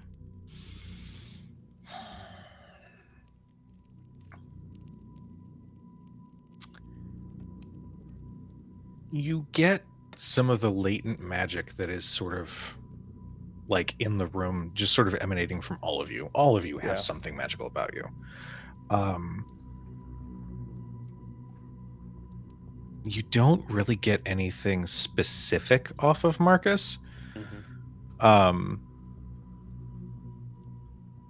Yeah, there's nothing that would really apply to like a specific school of magic or a specific spell or anything like that. It's just you get that sort of general sort of runic aura about him. Okay. I have seen stuff like this. Everybody who makes deals in the Feywild, half the time they don't remember what they did. And then when they do, they can't talk about it. And it kind of stinks. I'm sorry you can't talk about it, but at least you can write about it. That's good. What can we do to help?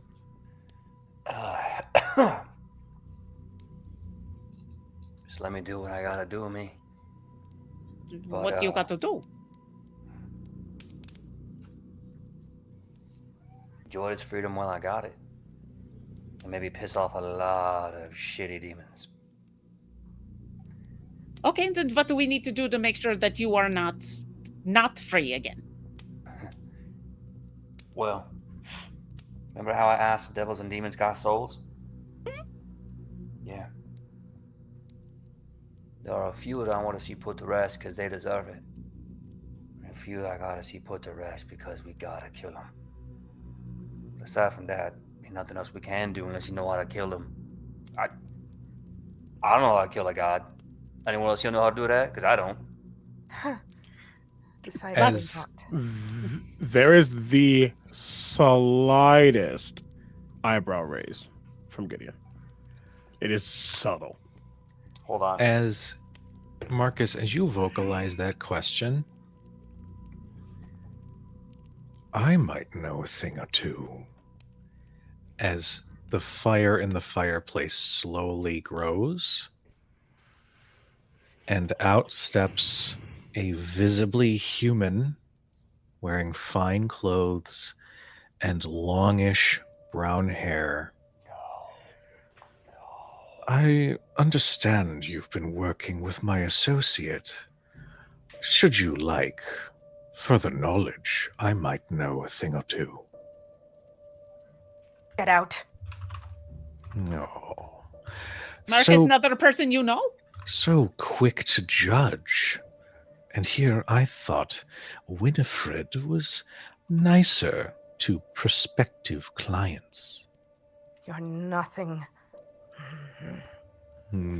I know what you do. I know the kind of deals that you make. I've seen plenty of them in the Feywild myself. No! Get out! Make an intimidation check. I'll say as soon as she screams, get out, Utazash has drawn her bow. Okay. Doesn't know And what's going on, but Winifred wants this person gone. specifically because of who I'm connected to, is there anything that I'm getting? Yes. Get him out, get him out, get him out, get him out, get him out, get him out, get him out. Okay. We need to know. DM, Mm-hmm. that's a 22. Ooh. Can I Okay. put some flavor on it? You can absolutely put some flavor on it. First of all, this party has not known one another for very long, but I think they know Winnie well enough to know that she is, at the very least, kind, at the very least, soft-spoken. She is vibrating with anger right now. Mm-hmm. And as she barks that last "get out," for a split second, the barest hint of shadowy black wings extend from her shoulder blades and vanish. Well, perhaps now's not the best time to have this conversation, but the invite is always open, Marcus. Whenever you'd like to discuss the terms of your contract with... What was her name? And he waves his hand and a parchment appears.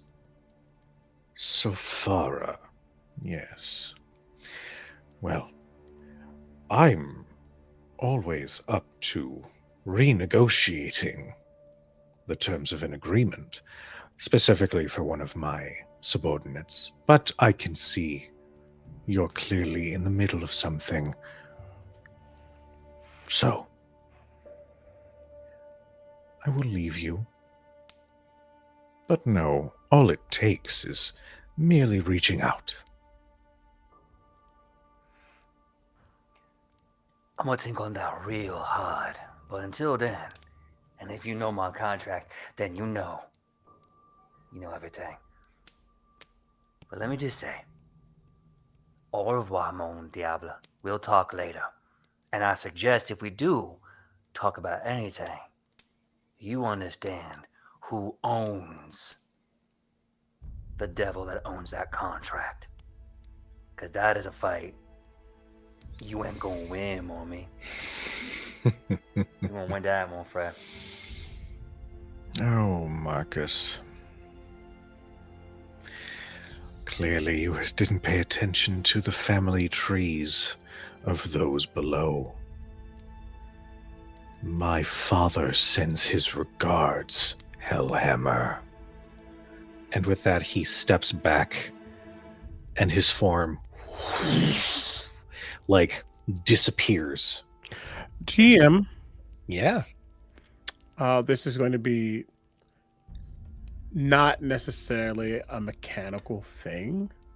Okay. But kind of. As he steps back into the fire, surprisingly, Gideon has been the calm. I mean, I think Utazash is pretty calm as well, just ready to go. Gideon's very calm right now. And as he starts to go away, for a moment, I think you all are going to see, again, that circle with the wisp coming off of it just kind of appear in front of Gideon's hand as he stretches his hand and grabs. This is so silly, but I'm going to use elementalism to beckon to the fire, the hellfire, literally that he used to escape. I want to try to harness some of it and just grab it. Oh. Just to have for later. I got ash, you got fire. Together, we're gonna go on a hunt. It's gonna be great. I mean, Let's no, go. Yeah. just in cases. I like that. Yeah. Just as that gout of flame goes to disappear, there's a small flicker of it that remains and then just grows a little bit as it is held in elementalism. Thank you for the eat the wet. I have nothing to eat. I will eat soon. Times 2. But he will hold this for a moment. And this is, you can almost tell that underneath, actually not almost. He's harnessed fire before, but you could tell that some of his own skin is singeing a little bit, just a little bit from this hellfire that he's gripping. Why is he here? And who is he to both of you? And who is he? I'm still drawn on the fire. I'll move a little closer to Winifred, like I'm gonna help protect against the fire. I walk up to Gideon and Utazash, and I hand them a piece of paper. This took everything in my power to write this down. This should answer your questions if you know your math and you know your geography. And I hand them a piece of paper. On the piece of paper, the only word you see is the number 8 in Infernal.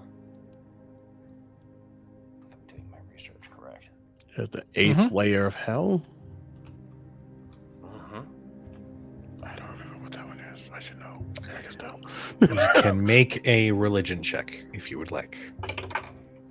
15 on a die plus 5, I believe. Yeah, 20. The 8th layer of hell is ruled over by Mephistopheles. I got that part. Okay. And if you wanted the name of that level, it is Cania. Cania. Okay. And if what he says is true, that means he's got some relation to him. Which, that's news to me, but they weren't very kind on teaching me nothing when I was down there, so what the hell do I know? Winifred, you okay? I just don't like bullies. Me neither. I know his type. He preys on desperation and gives you exactly what you think you want until you take it. And then you realize it is nothing like what you expected. Marcus. Yeah, Winnie. Look at me.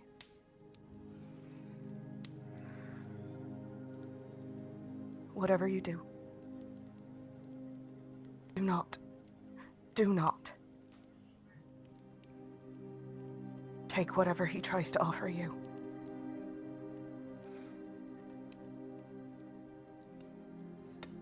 Thank you for looking out for little old me, but I'll do what I can.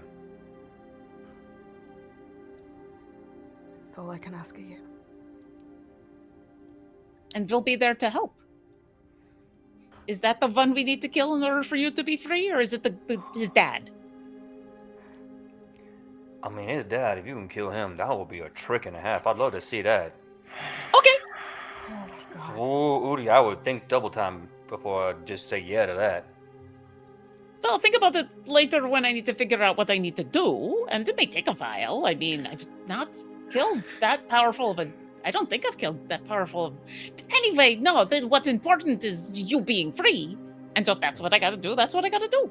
I appreciate you, Udi. I do you. Lazuli, who has totally been here, by the way, Absolutely. pipes up and says, yeah, no, just shoot him in the chest a couple times. I don't think it's a big problem. I think it's probably a bigger problem than that, but that is a good place to start. Right? Always center mass is always a good place to start. It's the biggest part.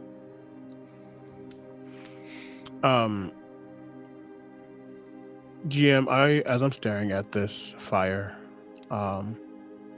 thinking about the voice that I heard,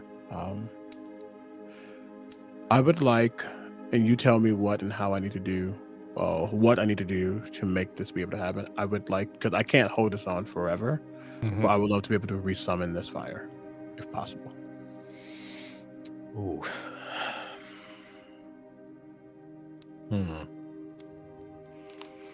And it's not even under his breath. I think it's in Celestial, and I don't think he realizes he's speaking in Celestial.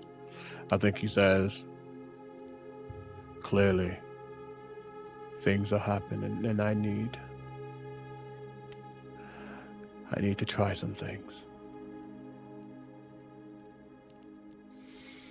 That's what we're here for, right?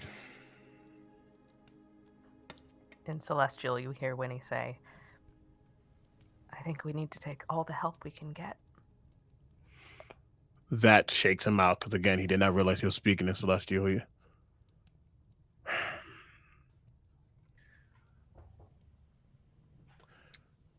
I believe Marcus, they're doing the thing again. Should I leave? No. I think this one's okay. Okay. Gideon, make me an Arcana check. Let's go. Come on, Hellfire. Come on, Hellfire. Come on, Hellfire. Before you say anything, can I help at all since I've got ash from the 9 hells? I mean, can I at least hold it for him so he's not burning his hands? Like, Yeah, like, I don't know if Utazash has any idea what Gideon's trying to do, but if she saw him grab some of this fire and has put together, 2 creatures from the hells, and I got residue, I could see her coming on over and being like, will this help? Okay. Gideon, go ahead and roll again with advantage. Or roll a second d20 as the advantage, whatever you want to do. And with Marcus offering to step in to reduce the pain, that is going to effectively remove the damage that you were going to take if this did not work. Hey.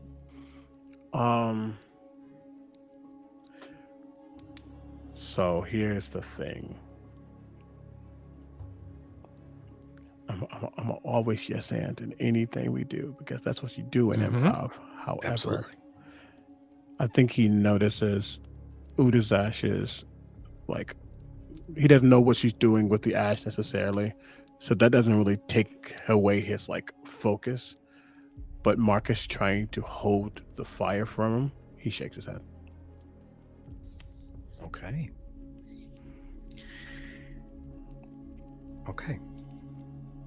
What was your Arcana check? At advantage, that will be a 23.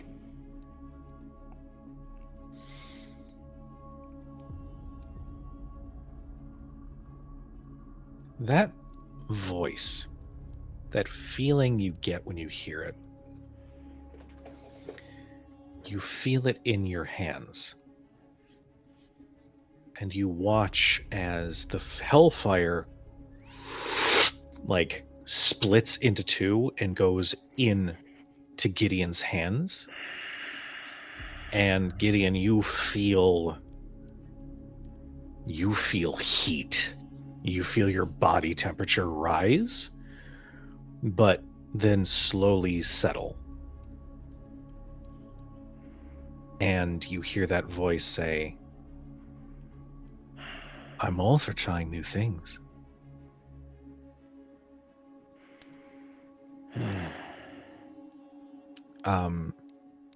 Here's what I'm going to say, because we're going outside of the rules of spells and whatever.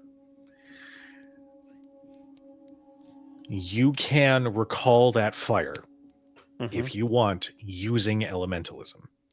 Okay. I'm going to say I will give you an extra special thing if you choose to use that fire as the fire that you cast a fire damage spell with. I'm going to say that whatever damage you deal with that spell cannot be healed unless remove curse is done to the target that is affected by that spell. Oh, that's cool. As of right now, unless some other instance happens where you can grab more of this to use essentially as a component, you have 3 uses of that. Okay. But also, from a narrative standpoint, you can just bring it out and manifest it using elementalism if you Gotcha. But I can only use it in offensively 3 times. Yes. Gotcha. Yeah, you'll see. Again, it's so odd because his skin seems fine, but it's almost as if the veins within are growing black. As you just see that pain shoot down, and he takes it. He is like tanking whatever this is. He is trying not to make a sound. Ilithor's probably knocked out now. He just Actually, the get out from Winifred probably woke him up for a little bit, like.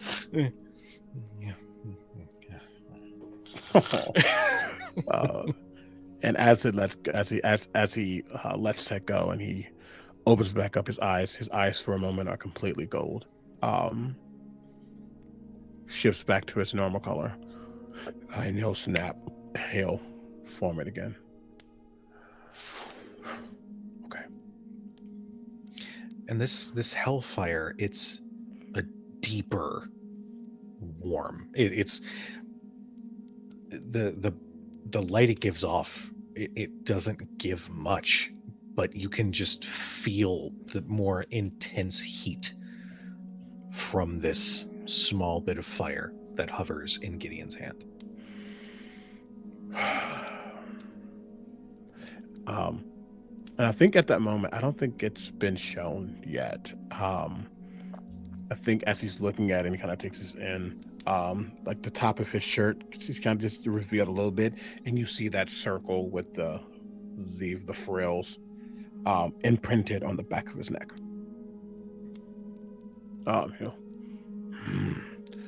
Okay. Now, if we need to track, this is his fire. Excellent.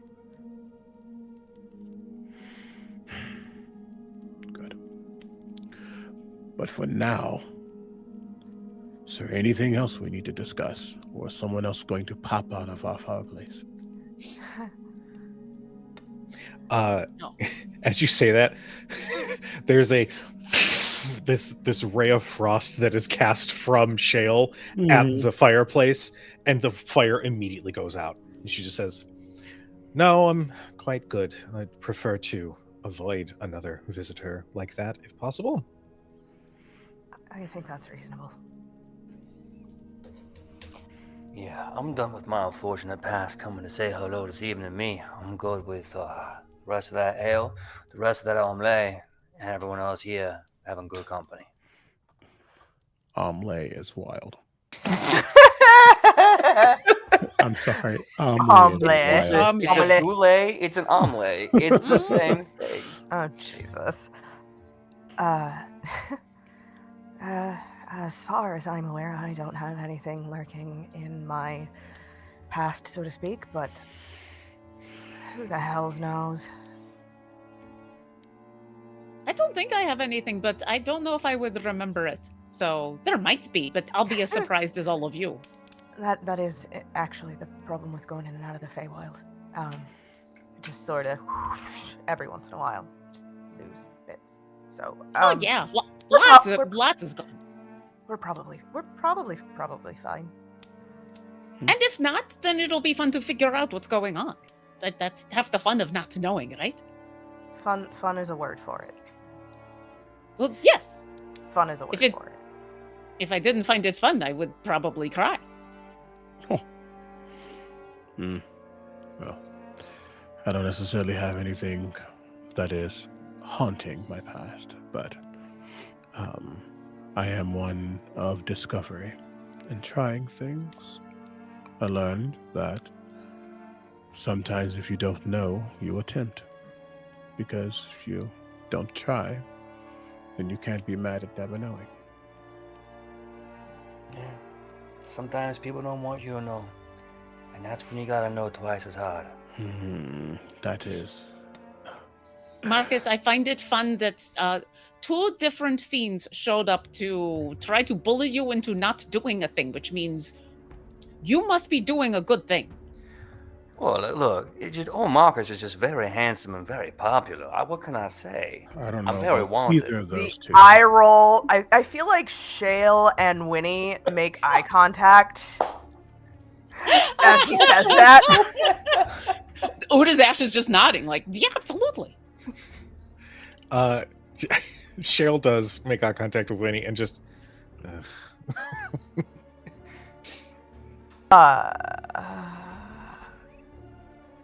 The eye roll is truly Yeah. impressive.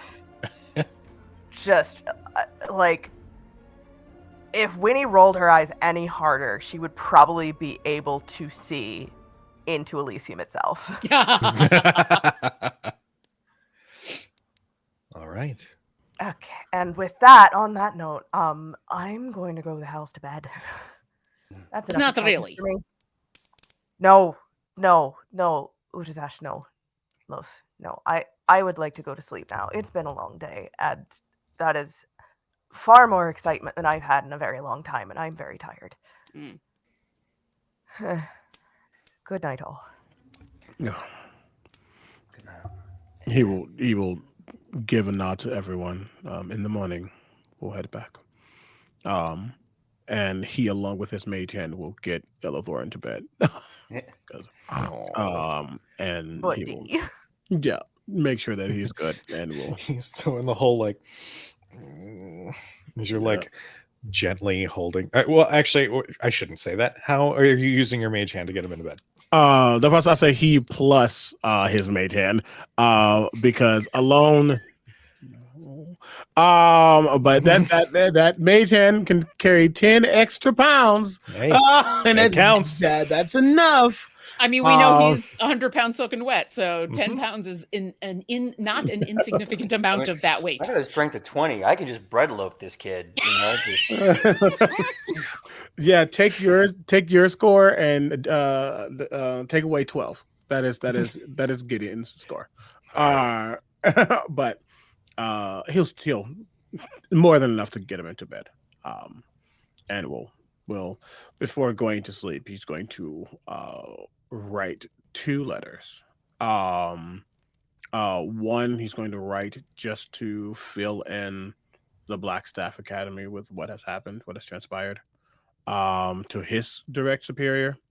Also noting that Master Neventorum is here, and notating his worry about him, and will in the morning find a way to get that sent off.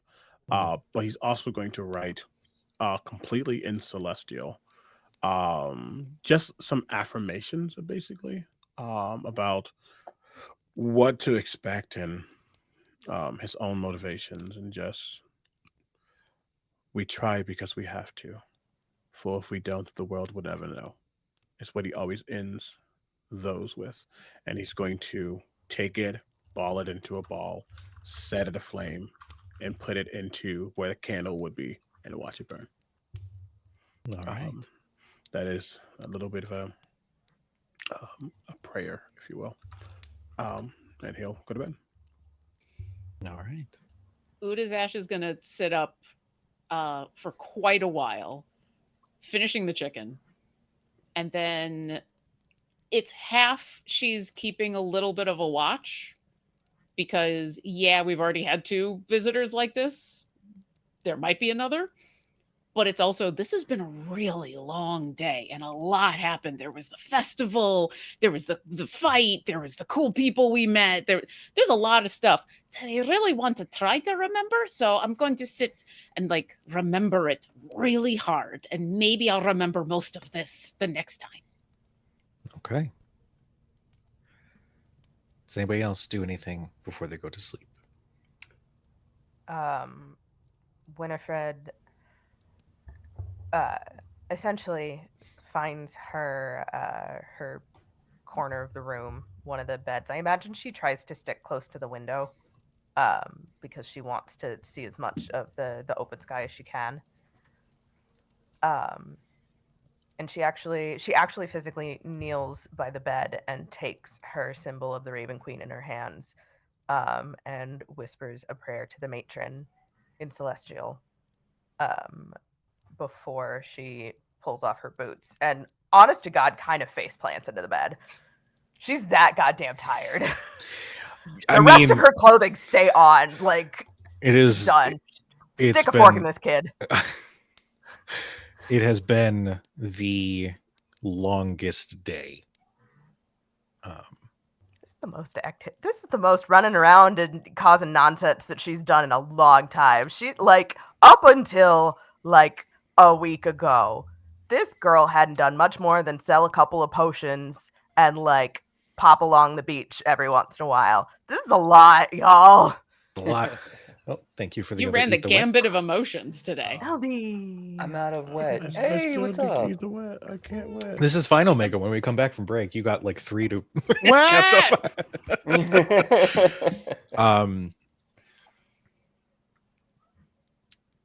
As everybody finds their sleep, Winnie. What?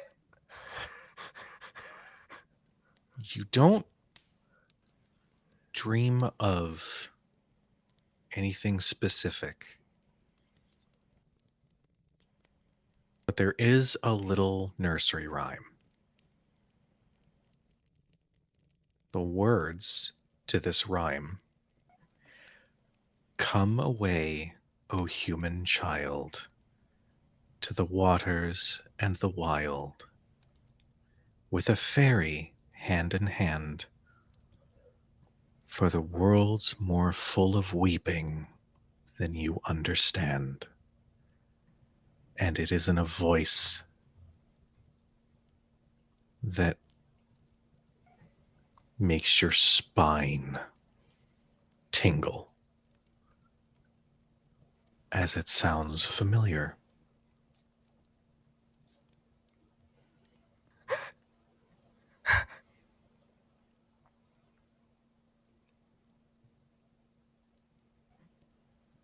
Is there anything in the room? Make me a perception check.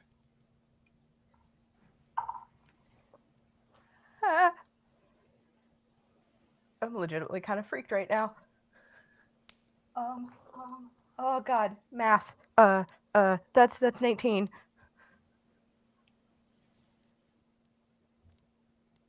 You look around, and the room is large. You can see Ilithor resting. I assume Marcus snores. I don't know why that came to mind. But Big guy, yeah. Udi might still be up, but I don't know. I don't want to make that call. It depends on how soon this happened. Utazash might have stayed up for a good hour and a half, 2 hours after that. Say this is middle of the night. Okay, I'm then thinking she's the witching hour, and when I say the witching hour, I mean 3 a.m.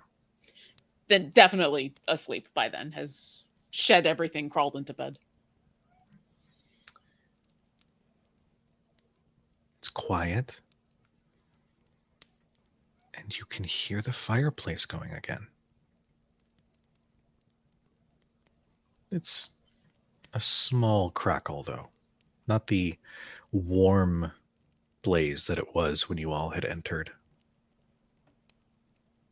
And as you look, your bed position is behind that wall where the fireplace is set up on the opposite side.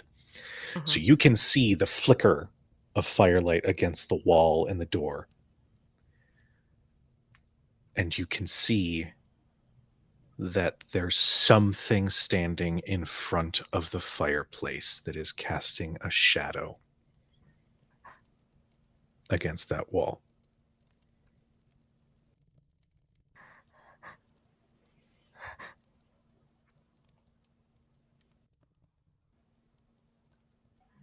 There's the soft, barely perceptible sound of bare feet hitting the floor.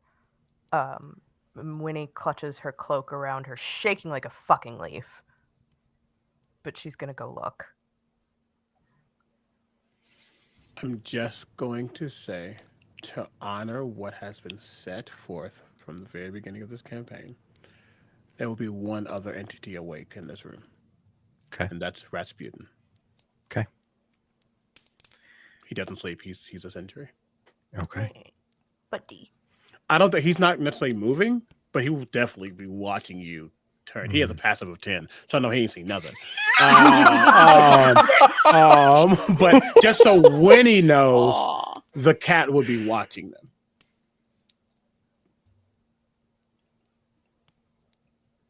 You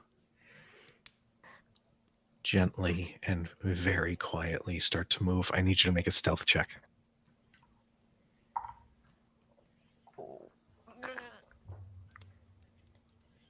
That's an 8. Noria. Nori. No. No. Nori. You quietly move and peer around the corner. And you see a hunched humanoid figure with a long, mottled brown cloak with many holes and tears, and the hood is pulled up, but you can see these loose white strands of hair that sort of hang down. Oh, don't worry. We are never too far away. And the last thing you see before you actually wake up is this hag turn, and you just see this insanely wide maw just reach out before you shoot up in bed. Screaming. Winnie's screaming. Okay. I jump out of bed. The Yeah. bow's in my hand. I roll out of bed, just get up. What? Who punches what?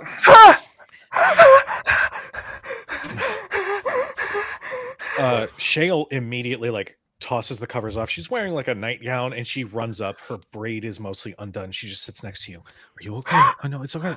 Breathe. Look at me. Winnie. Look at me. May I take your hand? Okay. She takes your hand, and some of that cool energy of her scales moves to her hands as she is trying to shock your nerves to realize that you are awake. You are here. It's all right. Just breathe. It's all right.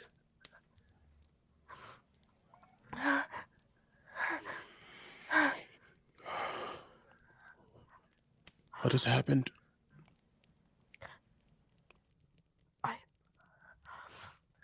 Oh God, I'm so sorry. I am. No. That is not, we are not apologizing for any of this right now. All right? We're all here. You are safe. And that coolness in her touch is pleasant. She just gently rubs your hands. You're sweating, darling. May I? And she reaches up and applies that cool to your forehead as she wipes some of the sweat away. It's all right.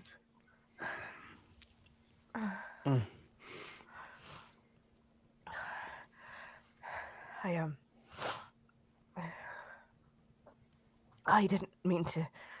I don't. What has happened? I was dreaming, and then I was awake, but I was still dreaming. I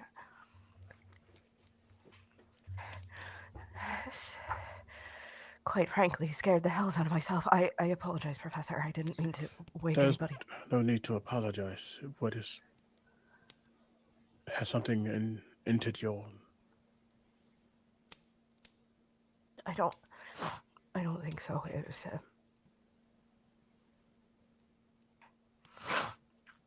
it was one of the hags that tried to turn me when I was younger. It wasn't a pleasant experience. He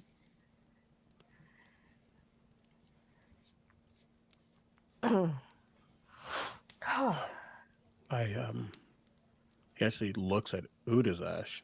I mean, he is tired, but he looks at Utazash and I cannot say that I am completely understanding of the Fae. Is this, while it's in your dream, is it also reality? I don't. When it comes to the Fae, there is no such boundary as dreams. Okay. It's, Professor, it's a dream that I've had before. I promise. And Utazash will finally like put down the bow. She's been literally at ready for something this whole time, and click on over, kneel down next to Winifred and go, if we need to do something about that, I make the same promise to you that I did to Marcus. We need to hunt something down. No, they're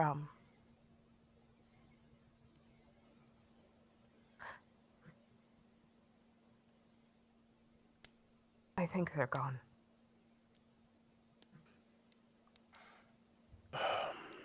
And if they come back, then we will make them gone again. And this isn't Winifred trying to lie or twist the truth, as far as she is aware. You get the sense that Utazash 100% believes you, but we've also now, like, 2 people from Marcus's past have shown up, and like all sorts of these things have happened.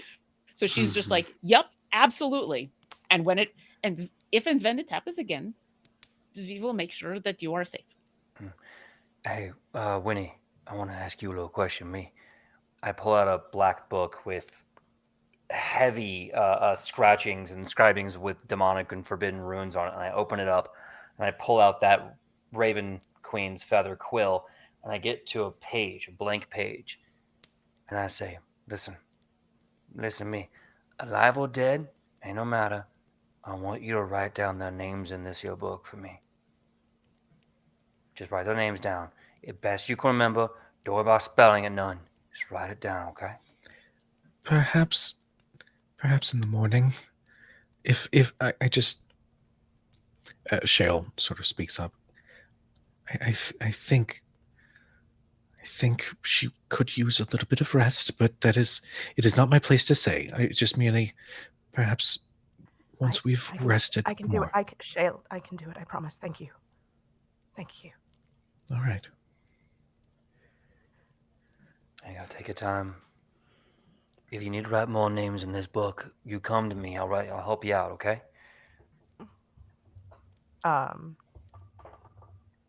Winnie takes the book and the raven feather quill and DM, is she going to be able to write these names?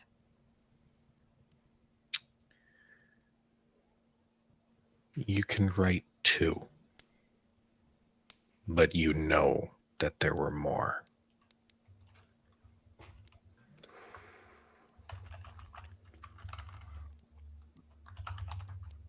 Halfway through writing these, all of a sudden there is a small cup filled with very hot tea next to you. As Utazash is going to put a little cup of tea, and you'll notice that she's now got the alchemy jug in her other claw. Doesn't say anything, just hands you the tea and steps back again. I also have a thought, and he looks at Shale. I agree that it doesn't have to happen now, but memory tends to be freshest when time doesn't decay it. Okay. These names are a good start. Like I say, how do we eat a Tarask? We eat it one bite at a time. That's what we do, us. So we have to do this later, then that's what we do. But I'm gonna go downstairs for a bit. Y'all sleep well. I'll talk to y'all in a minute. What is so goddamn funny? I'm sorry, just don't make us face. Because it was Gideon's face. You don't eat a Tarask one bite at a time. You can't eat it. Your teeth can't even go through its... Meanwhile, Utazash is just like, eat a Tarask. I've never thought about that. I wonder if you can. That's exciting. I wonder if he ever has. And really quickly, it is. What time is it? Like 2, Like- 3 in the morning. It's like, yes, 3 it's in in the the morning. morning. Yeah. Yeah. Not to dad him, but Gideon looks at Marcus. No, It's you just had 2 people. They just had no what? sleep. I'll sleep. I'll be fine. Trust me. I'm just gonna do something so in the morning we have a better time. That's all. I'm looking to go down to the front. I'm gonna leave a note telling them what I want for breakfast. Figure I get you all some hot coffee and tea and some more omelets, and we have a good morning. That's all I'm trying to do. Me. So Marcus is just trying to get room service set up. No, yes, but for everyone, okay, not just me. I figured after last night, the least we deserve is some IHOP in the morning. That's all I'm trying to say. I'm 100% behind this. Let's do this. Oh my gosh. Order all. I want like the biggest omelet for everybody. That we all just have giant omelets. Oh my god. Gideon's just he can't stop him. And honestly, at this point, he's not going to. Hopefully, he knows how to heal himself if he gets attacked again. But looks back. Marcus, the 2 names in your book are Clotho and Atropos. Oh no! What do you mean? What do you mean? What do you mean? All right, Jennifer Lawrence. Yeah. What do you mean? What do you mean?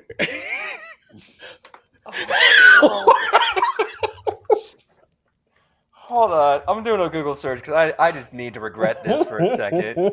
How about this? Oh no! Okay. Does Can we get a break? yes, I was about to ask. Before we continue, just a real quick note in character. Does anybody else do anything before everybody goes back to sleep? What Gideon's gonna do is gonna wait till the morning. Okay. Because Yes. yeah. T, and then when Winifred is finally asleep, I will fall asleep. And Marcus is getting room service. Okay. I'm gonna get prepared for tomorrow. Oh Okay. my gosh. All right. As you all find your first long rest of this campaign, we're going to go to break. And go to break for about 5 to 10 minutes. Oh. Apologies to everybody. I know that we went a long time without our break. So thank you for your patience. This is just, I couldn't stop. But go get yourself a snack, get yourself some water if you have to. Take your medicine if you haven't. Do some stretches, and we will see you guys in about 5 to 10 minutes.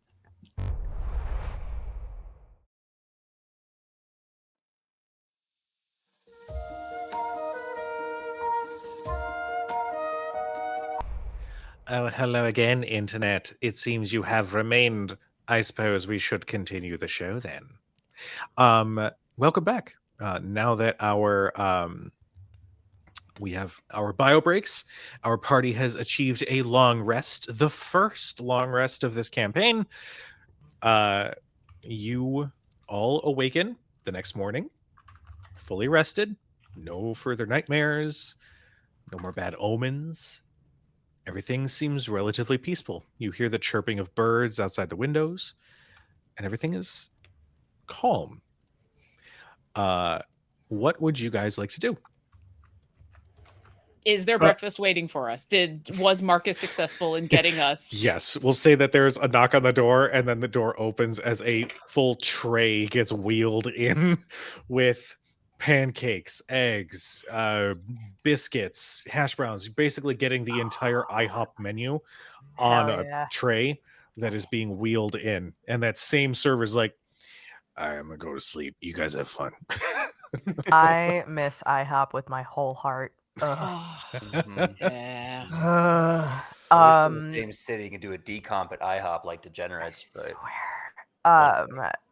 Cujo, where is Miss Shale? Shale at some point in the night had moved from her bed in the corner to be positioned right next to yours. So she is sitting next to you. That's the sweetest thing I've ever heard. But she'll wake up and Is that bacon I smell? I Yes. believe so. Shale? Yes. Are you all right? Um, Was there any more? No. I wanted to thank you for your help and your kindness. Oh, well, of course. No, I understand nightmares. They can be quite terrible. But if there's anything that you need, you just say the word, and I'm there.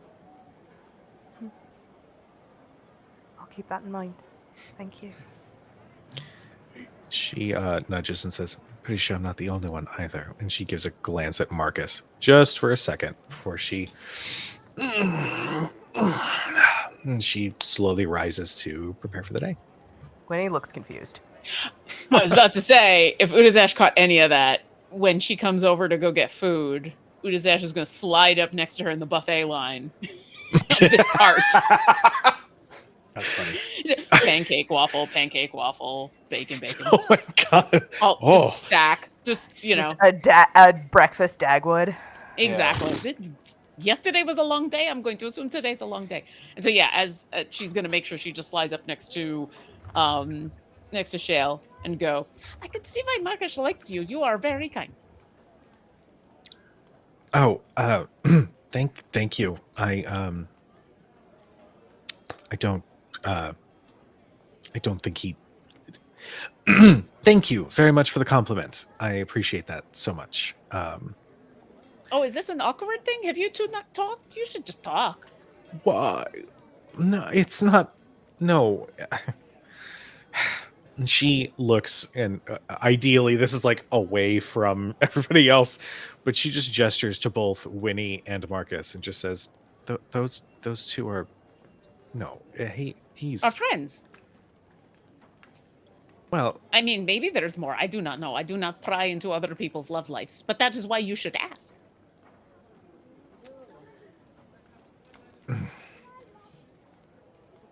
Thank you, Utazash. I will consider it.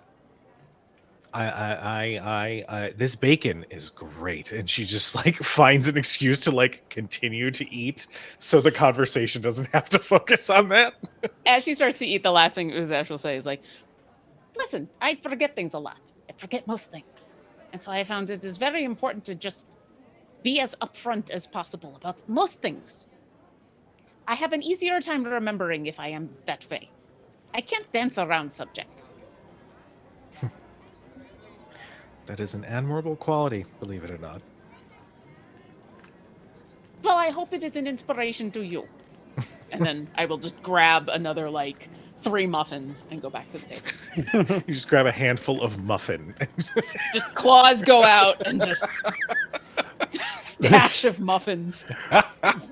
So Gideon gets up pretty early usually, especially because teacher hours, you actually see him at a desk next to the bed. Well, you see a couple of things. One, if you looked while Utazash and Shale were having the conversation, you all would see a mage hand grabbing a plate, putting plate down, getting a food item on plate, then picking plate back up, moving over, putting it down, grabbing a item. There's only one hand, okay? It's only one. The commitment to the bit. Yes. If at any point while this conversation is going on between Shell and Utazash, if she sees that the mage hand is having problems with something, Utazash will just, with her other claw, reach out and help the mage hand. Just, you just see the mage hand go. It's not sentient, but it basically should be. We just got another $10 towards our goal. Thank you. Thank you so much. We are so close. I think we are so close. But that plate will go to Ilithor first, and then another one will be going back to go fix one for himself. But he's doing this lesson plan essentially, what he does every day. He might be not at school, but he's still got to do his work. And as he's finishing that up, he's going to look over at Winnie. I had a thought, but I will not divulge said thought unless you consent. because it will be personal.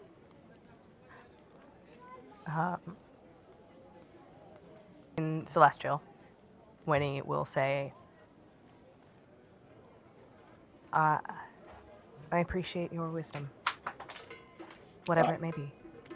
Yeah, and he's just writing. So you had a dream, and according to Utazash in Celestial, all this, dreams and reality don't necessarily have a barrier. And considering the timing of Marcus's old friend and whoever that devil was, I fear that it was not just a image within your sleep.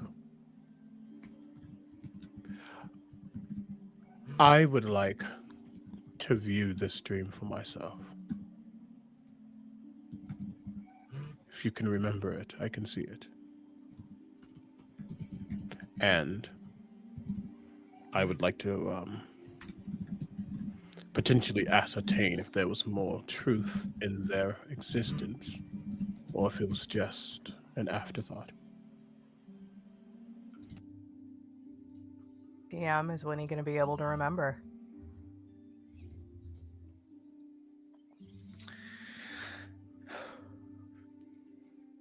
There's only one way to find out.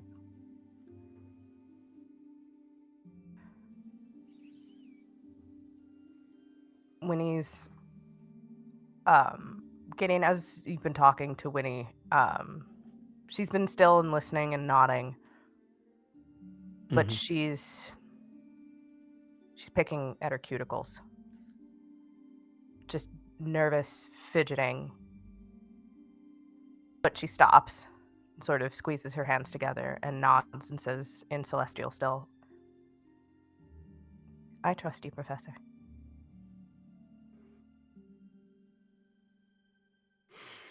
He's going to place his own quill and things down. And he's going to move his chair over to when if she's at the bed or wherever she might be. He's going to move it, turn it around, sit, and then do the teacher squat. I do not wish to invoke harmful memories, or if a memory is actually in the past, it could be more volatile and actually harmful. But I do think there's more to find out.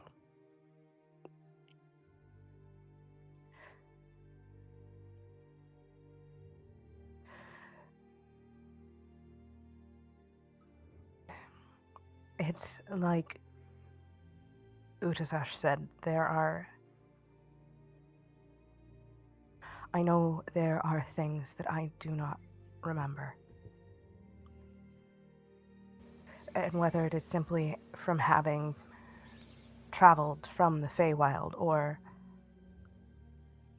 more nefarious means, I cannot be sure. But if you think it's important, we've already seen too much for any of this to be a coincidence.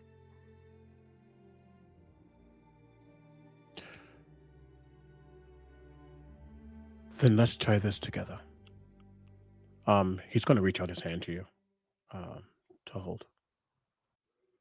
Winnie will take his hand. And as she takes his hand, he's going to put his other hand on top. And it's a very calming and gentle touch. And as the two hands collide and connect, you're going to see those gold and blue swirls form around him, swirl down his arms, travel up your arms. And that's almost like this infinity symbol forming between the two. As one, he's going to give you bardic inspiration. And in the same breath, as more of that bluish like orb floats around you, that golden orb floats around him as he gets his own ambition die from it. And Gideon, same as Marcus, Winnie's hand is cold. And I should add for a human, his hand is very warm. It's not hellish heat. It's the flame that's sacred.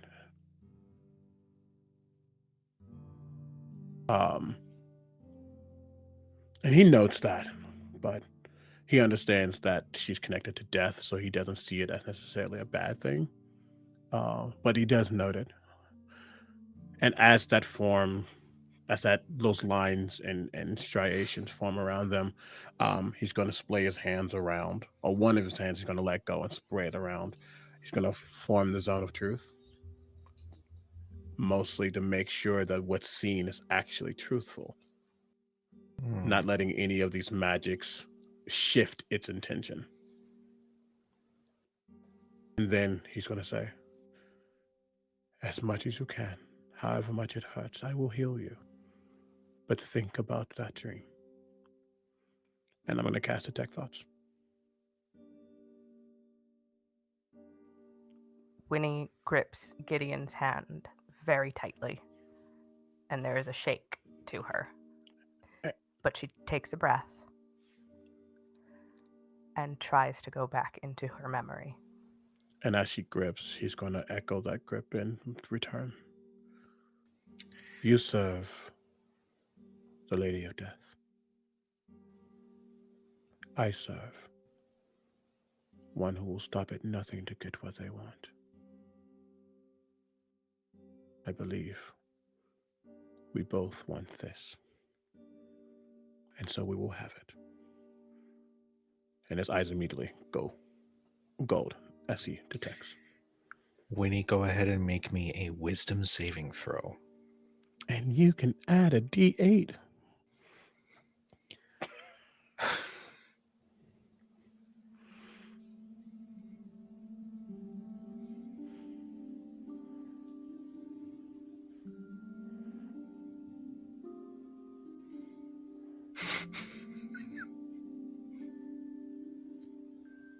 That's a 24.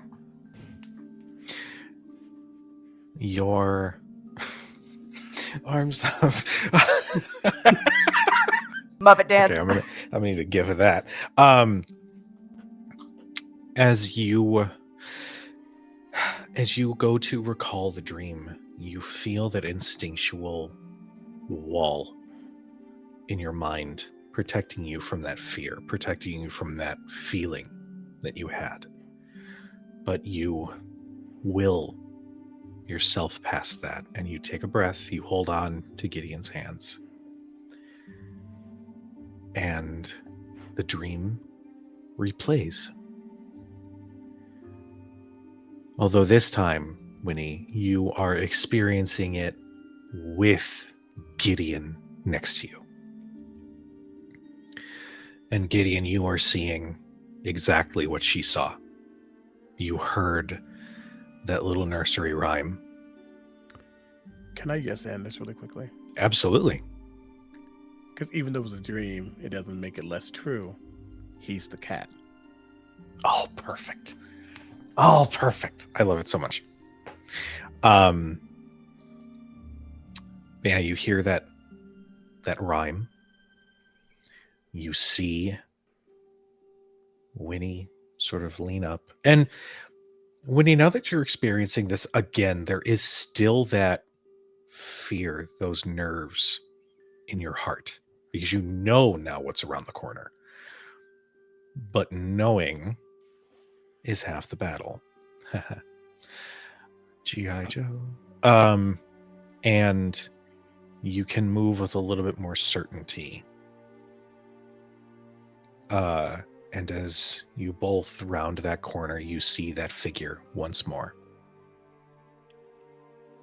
And in a similar fashion, you hear those words. You're never too far away.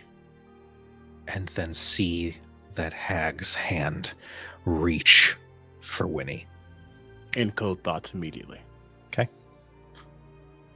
To keep the picture of them. as you do that, I will give you a little bit of detail, given that you are essentially freeze framing and memorizing. Their skin looks almost like it's rotting. Like it is mottled and green, and their features are accentuated to a horrific degree. Their chin extends out to a crooked point, just as the nose does. Their eyebrows, sort of like Meg Mugglebones from Legend, their brows are arched and protruded, and their eyes are a piercing, sickly yellow. And there is some sort of, and from that image and from this interaction, you can't get a full picture, but there is some sort of design, some sort of maybe a tattoo or something along the neck that you just get a glimpse of, just like underneath the hood as they reach out. And as I mean, almost that freeze frame, the thing he wants to see specifically is, was this hag or this entity looking at Winifred or looking through her? Was there more of a reality, or was this just a dream? If something can control dreams or be in dreams, or it's not the same boundary, how real was that hag?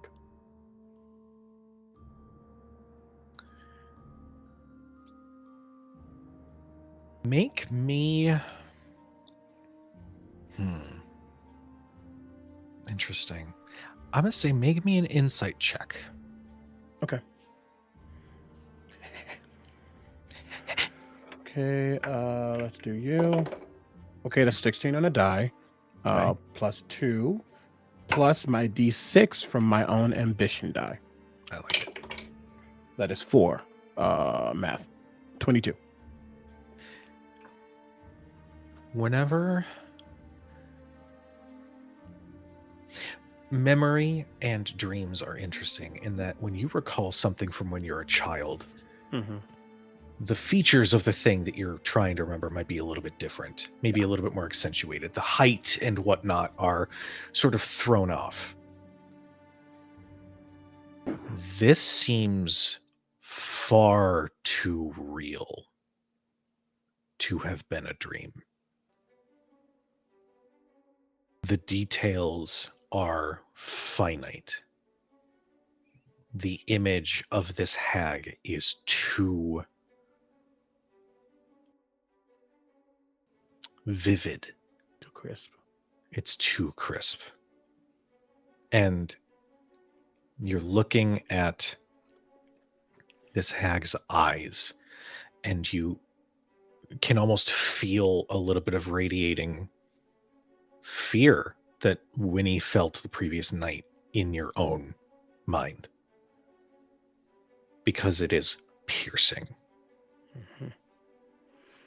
Can I give something else if we're Yeah. going there? Sure. That mouth opens impossibly wide.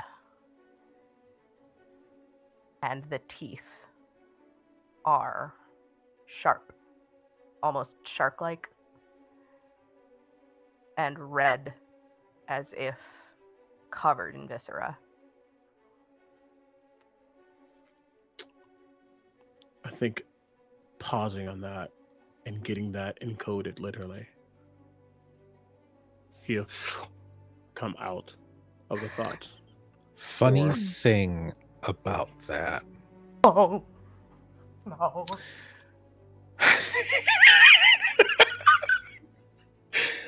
You did the thing. I have to do the thing. Utazash and Amarcus, you are seeing this very quiet, very gentle embrace between them. And you know that there's some sort of connection. There's some sort of thing happening there. You literally see But they- again that almost an infinity sign going around both of them.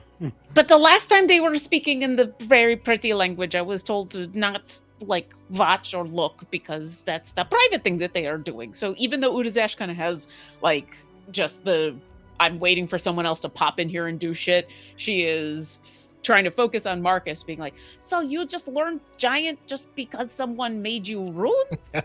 Yeah.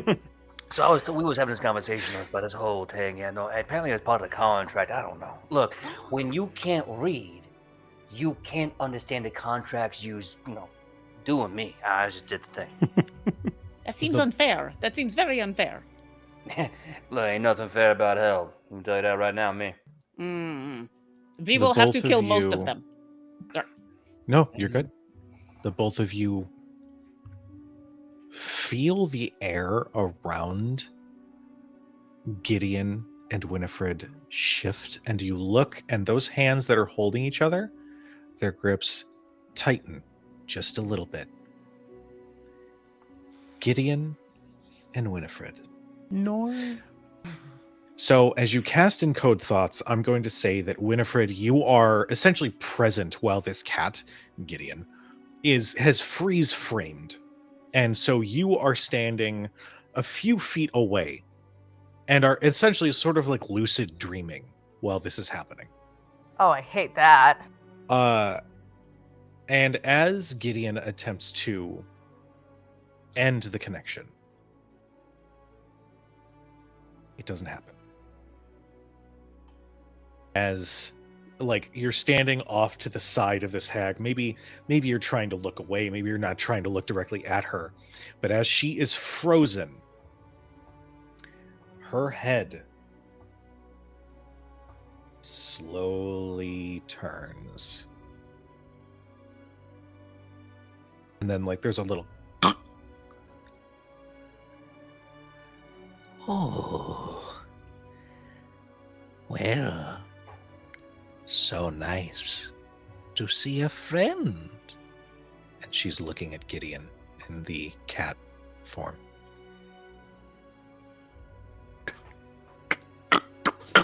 And her body contorts like it's like the joints are filled with that arthritic whatever that just makes them all pop.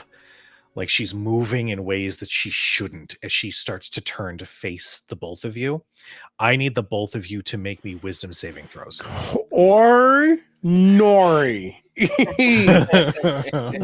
Nori. Okay. Core blonde. Oh, cool. So All right. good. Good. All right. Nice. All Dreams. Ooh, Dirty 20. Oh, a dirty 20. Dirty 20. I have Okay. a +1. Okay. Hey. Okay. That's a 12. Oh no. Oh Okay. no. Gideon, you are pulled out. And you feel your heart race a little bit as you realize that Winnie is still staring blankly. Winnie, as Gideon's cat form disappears. Oh. How nice of them to leave you so that we can finish our chat. And you're now getting memories, fire, running, smoke, pain, anguish, the hunters, the last moments, the first moments waking. You're getting like all these scenes flashing through your mind as you're hearing. What are the rest of you doing as Winnie is stuck in this position? You see beads of sweat start to form on her forehead, and you can feel her pulse, Gideon, as she's holding your hands as it's boom, boom, boom, boom, boom, boom, boom, boom, boom, boom, boom, boom, boom. I mean, immediately trying to get back in. Okay. I dropped the connection. I didn't drop the spell. Okay. Mm. I'm gonna say because of that wisdom save, that dirty 20, you go right back in and appear next. And this time I am not the cat. Okay. And I mean, and for a moment, you all would see him shunt out, almost like Sato. Notice that Winnie is still there, and if you see a level of "I fucked up" of a face, and you don't see that face on him, and he's wordless. You see him immediately grip back, and he is suddenly still. I think that is the moment that Utazash stops being worried about being polite and letting them have their conversation, and kind of just something's wrong, and is just going to get up and go over there. And I don't know what she's going to do, but she's going to go and like be ready to do something. Okay.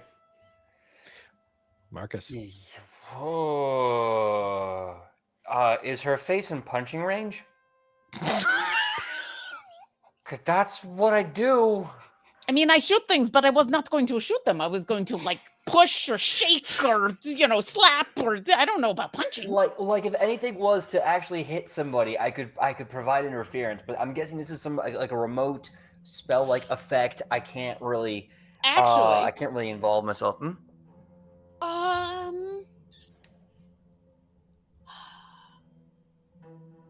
I don't know if I can do this. So try it. My guess is that Gideon just succeeded on a saving throw against being charmed and or frightened. Mm-hmm.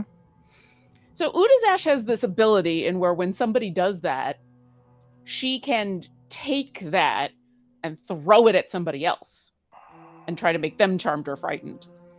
Oh. So I think if y'all are okay with it, when Gideon comes out and then goes back in and Utazash realizes something has gone wrong, she knows there's hags involved. I can't see the hag, but I think she feels that power that Gideon kind of shunted off. And I want to touch Winifred and start thinking about this hag, and I'm going to try to make the hag charmed or frightened. Oh. Okay. Huh.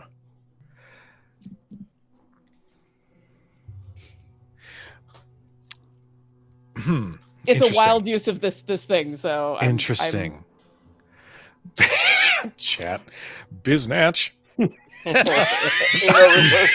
you, Lindsay. I love you. Lindsay, I have to check something.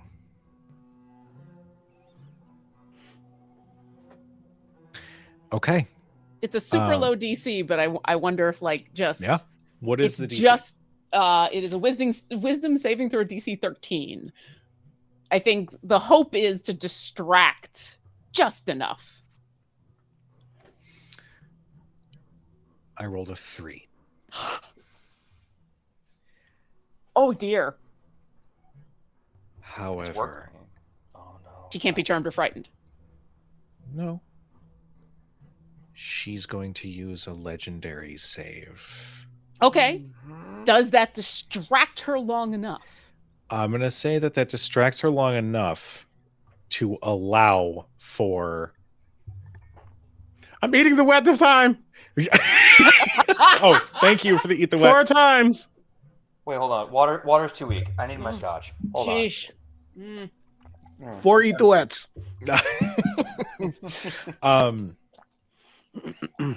I will say that will be enough of a distraction that Winnie will not be assaulted with those memories. She's still present. She's still in the moment with Winnie. But that additional fear effect that she is exerting is not as powerful right now. I'll take it. Gideon, you appear next to Winnie as this hag continues to shuffle towards Winifred. Now, you sent me a message. I would like you to put the DM hat on for just a moment to explain what happens and who helps. Okay. Utazash and Marcus. As Gideon and Winnie are locked in this infinite embrace within the stream, some of that, again, that power that's been sifting through flows off and towards the two of you. And as it comes next to you, it doesn't surround you, but starts to form a circle. And then you start to see those wisps again come off of it in separate ways. And then, almost shimmering, you see a silhouette. A very, very, very, very faint silhouette of an individual in bluish purple robes, long brown hair.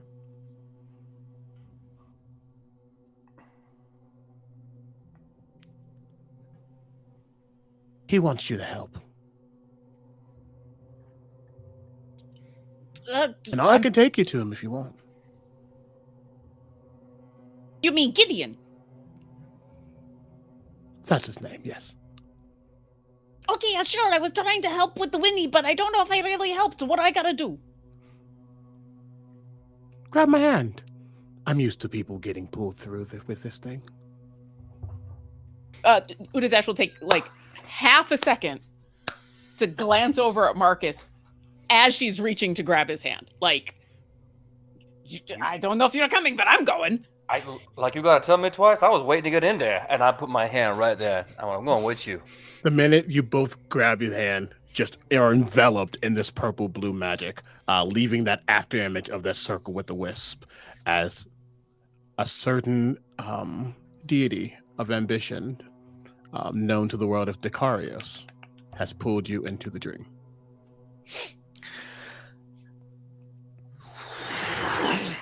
You all now appear at Winifred's side as you see this hag. Look at all of you. Oh, well, how wonderful this is. And as they're speaking, the room seems to grow bigger, and their form grows. Well, let's see if you've learned anything, dear Winifred. And that is where we're going to end tonight's episode. Oh, I was so ready to swing on it. I was ready to swing on her. You We gave said me we a would fight gift. your nightmares. We are here to fight your nightmares. You gave me a gift, Omega. We are starting with dream combat next session. Oh my god, I love it so much. Oh, thank you, chat, for all of the fantastic chatters and all the support and all the eat the wets and the donation. Like, you guys are wonderful. Thank you so much. Before we keep playing, I could play this all night, but we got stuff we gotta do. But are we sure? I mean, my power's not coming back for another like 24 to 48 hours. I can just sit here and keep playing. It's fine. Well, the next time we meet, it'll be after Thanksgiving. That's a great time for fighting. I'm just saying. That's true. That's true. We got all that pent up anger. This is true. But thank you all so much. Before we sign off for the evening, we have a wonderful cast that we would love to give the spotlight to. So go ahead and take away my beautiful, beautiful players. I am Lauren Urban. I have been your friendly Dragonborn Ranger, Utazash. And you can find the stuff I'm doing at lauren-urban.com. But more importantly, go to my Blue Sky and see the people who have let me stay in their house for several days. They're amazing friends, and tell them that they are wonderful. Thank you. Hey everybody, again, my name is Omega Jones, also known as Critical Part everywhere but Twitch right now, still crowned here. I have been Gideon Hollowell, finally revealed to be acolyte of Gale Dicarios, the god of ambition. Playing a subclass that I created called the College of Ambition. inspired by Gale. Very excited to see where this goes. Finally, gosh. You can find me everywhere, just doing all the things. That is me. Hi, hello, good evening, folks. You can call me Laura or Tutu or Laura Tutu. You can find me all over the internet, Blue Sky, Instagram, Threads, the Tickamatalks for as long as that shit's around, as _ Laura Tutu. I have been your Hexblood Celestial Warlock, Winifred Fithiak, who fucked around and found out. Shit. Sometimes the dice demand drama. When I'm not here, you'll find me hanging out with fine folks over at Queen's Court Games. And when I'm not hanging out with fine folks at Queen's Court Games, you can find me hanging out with the degenerates at Folk and Myth. And when I'm not hanging out with the degenerates at Folk and Myth, you can find me hanging out with the squad at Obsidian Brews. And you can also find me at PAX U. All of the panels I was supposed to be on have been waitlisted, so I'm honestly just kind of there to vibe and play a bunch of games and like eat some Korean barbecue. So someone take me to go get Korean barbecue, please, because I've never actually had it. I'm messaging you after we go off stream. Yeah. How do we make this a date? That's happening, please. God, I wish I could be at PAX U. PJ, we love you. I love you too. I'm just broke. I know. Where can we find you, PJ? Hello, everyone. My name is PJ McGaw. You can find me all over the internet at PJ McGaw, Instagram, TikTok, for as long as that is going on for. Blue Sky. I mean, I'm still on Twitter, but who cares? And Facebook. So you can find me there. When I'm not here with these amazing people, you can also find me at the award-winning Queen's Court Games, as we are currently on hiatus. You can find me at the awesome Dungeons Divided, also on hiatus as people are moving and life is changing. You can also find me over at the Noir Enigmas Noirville universe. Some superhero TTRPG stuff coming down the pike there, as well as Alt Haven with a fun little project we did a while back being edited. So news on that. Any more information about that or the books I'm writing for TTRPGs or the shows I'm producing for TTRPGs, you can find on my social media. So go check me out again at PJ McGaw everywhere on the internet. I love you. I love you all. And hello, everyone. I am Cujo. I have been your chronicler for this evening. You can find me all over the place as either Cujo Plays Games for my personal stuff, or you can follow Crit Hit Chronicles on Blue Sky. You can find me on TikTok, as long as it's going to be around, Instagram, Threads. Right now, every Thursday night, we are playing The Tales of the Valiant, which is another long-form campaign. Thank you, Kobold Press, for sponsoring that campaign with the Kobold Creates program. Every Friday, surprising no one, you can see us here playing Shadows over Baldur's Gate. For the next couple of Tuesdays, you can catch me over at Folk and Myth. We're playing some Dark Academia Vampire the Masquerade, which is wonderful. I'm so glad to be able to play more of that.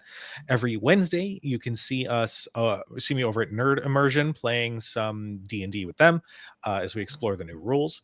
And follow the socials for any future updates on campaigns, because there's probably going to be a special holiday episode of a return to a game that has been played in the past, as well as a Chronicle review where we go over this last year and announce some new fun stuff for next year. Ooh. But in the meantime, we are going to go ahead and get a raid set up. We're going to get a raid for the dungeon run. If they do. We love them so much. Tell them we sent you. Thank you all so much for all the love and support. You are all beautiful. Please be nice to each other, and we will see you guys next time. Bye, everybody.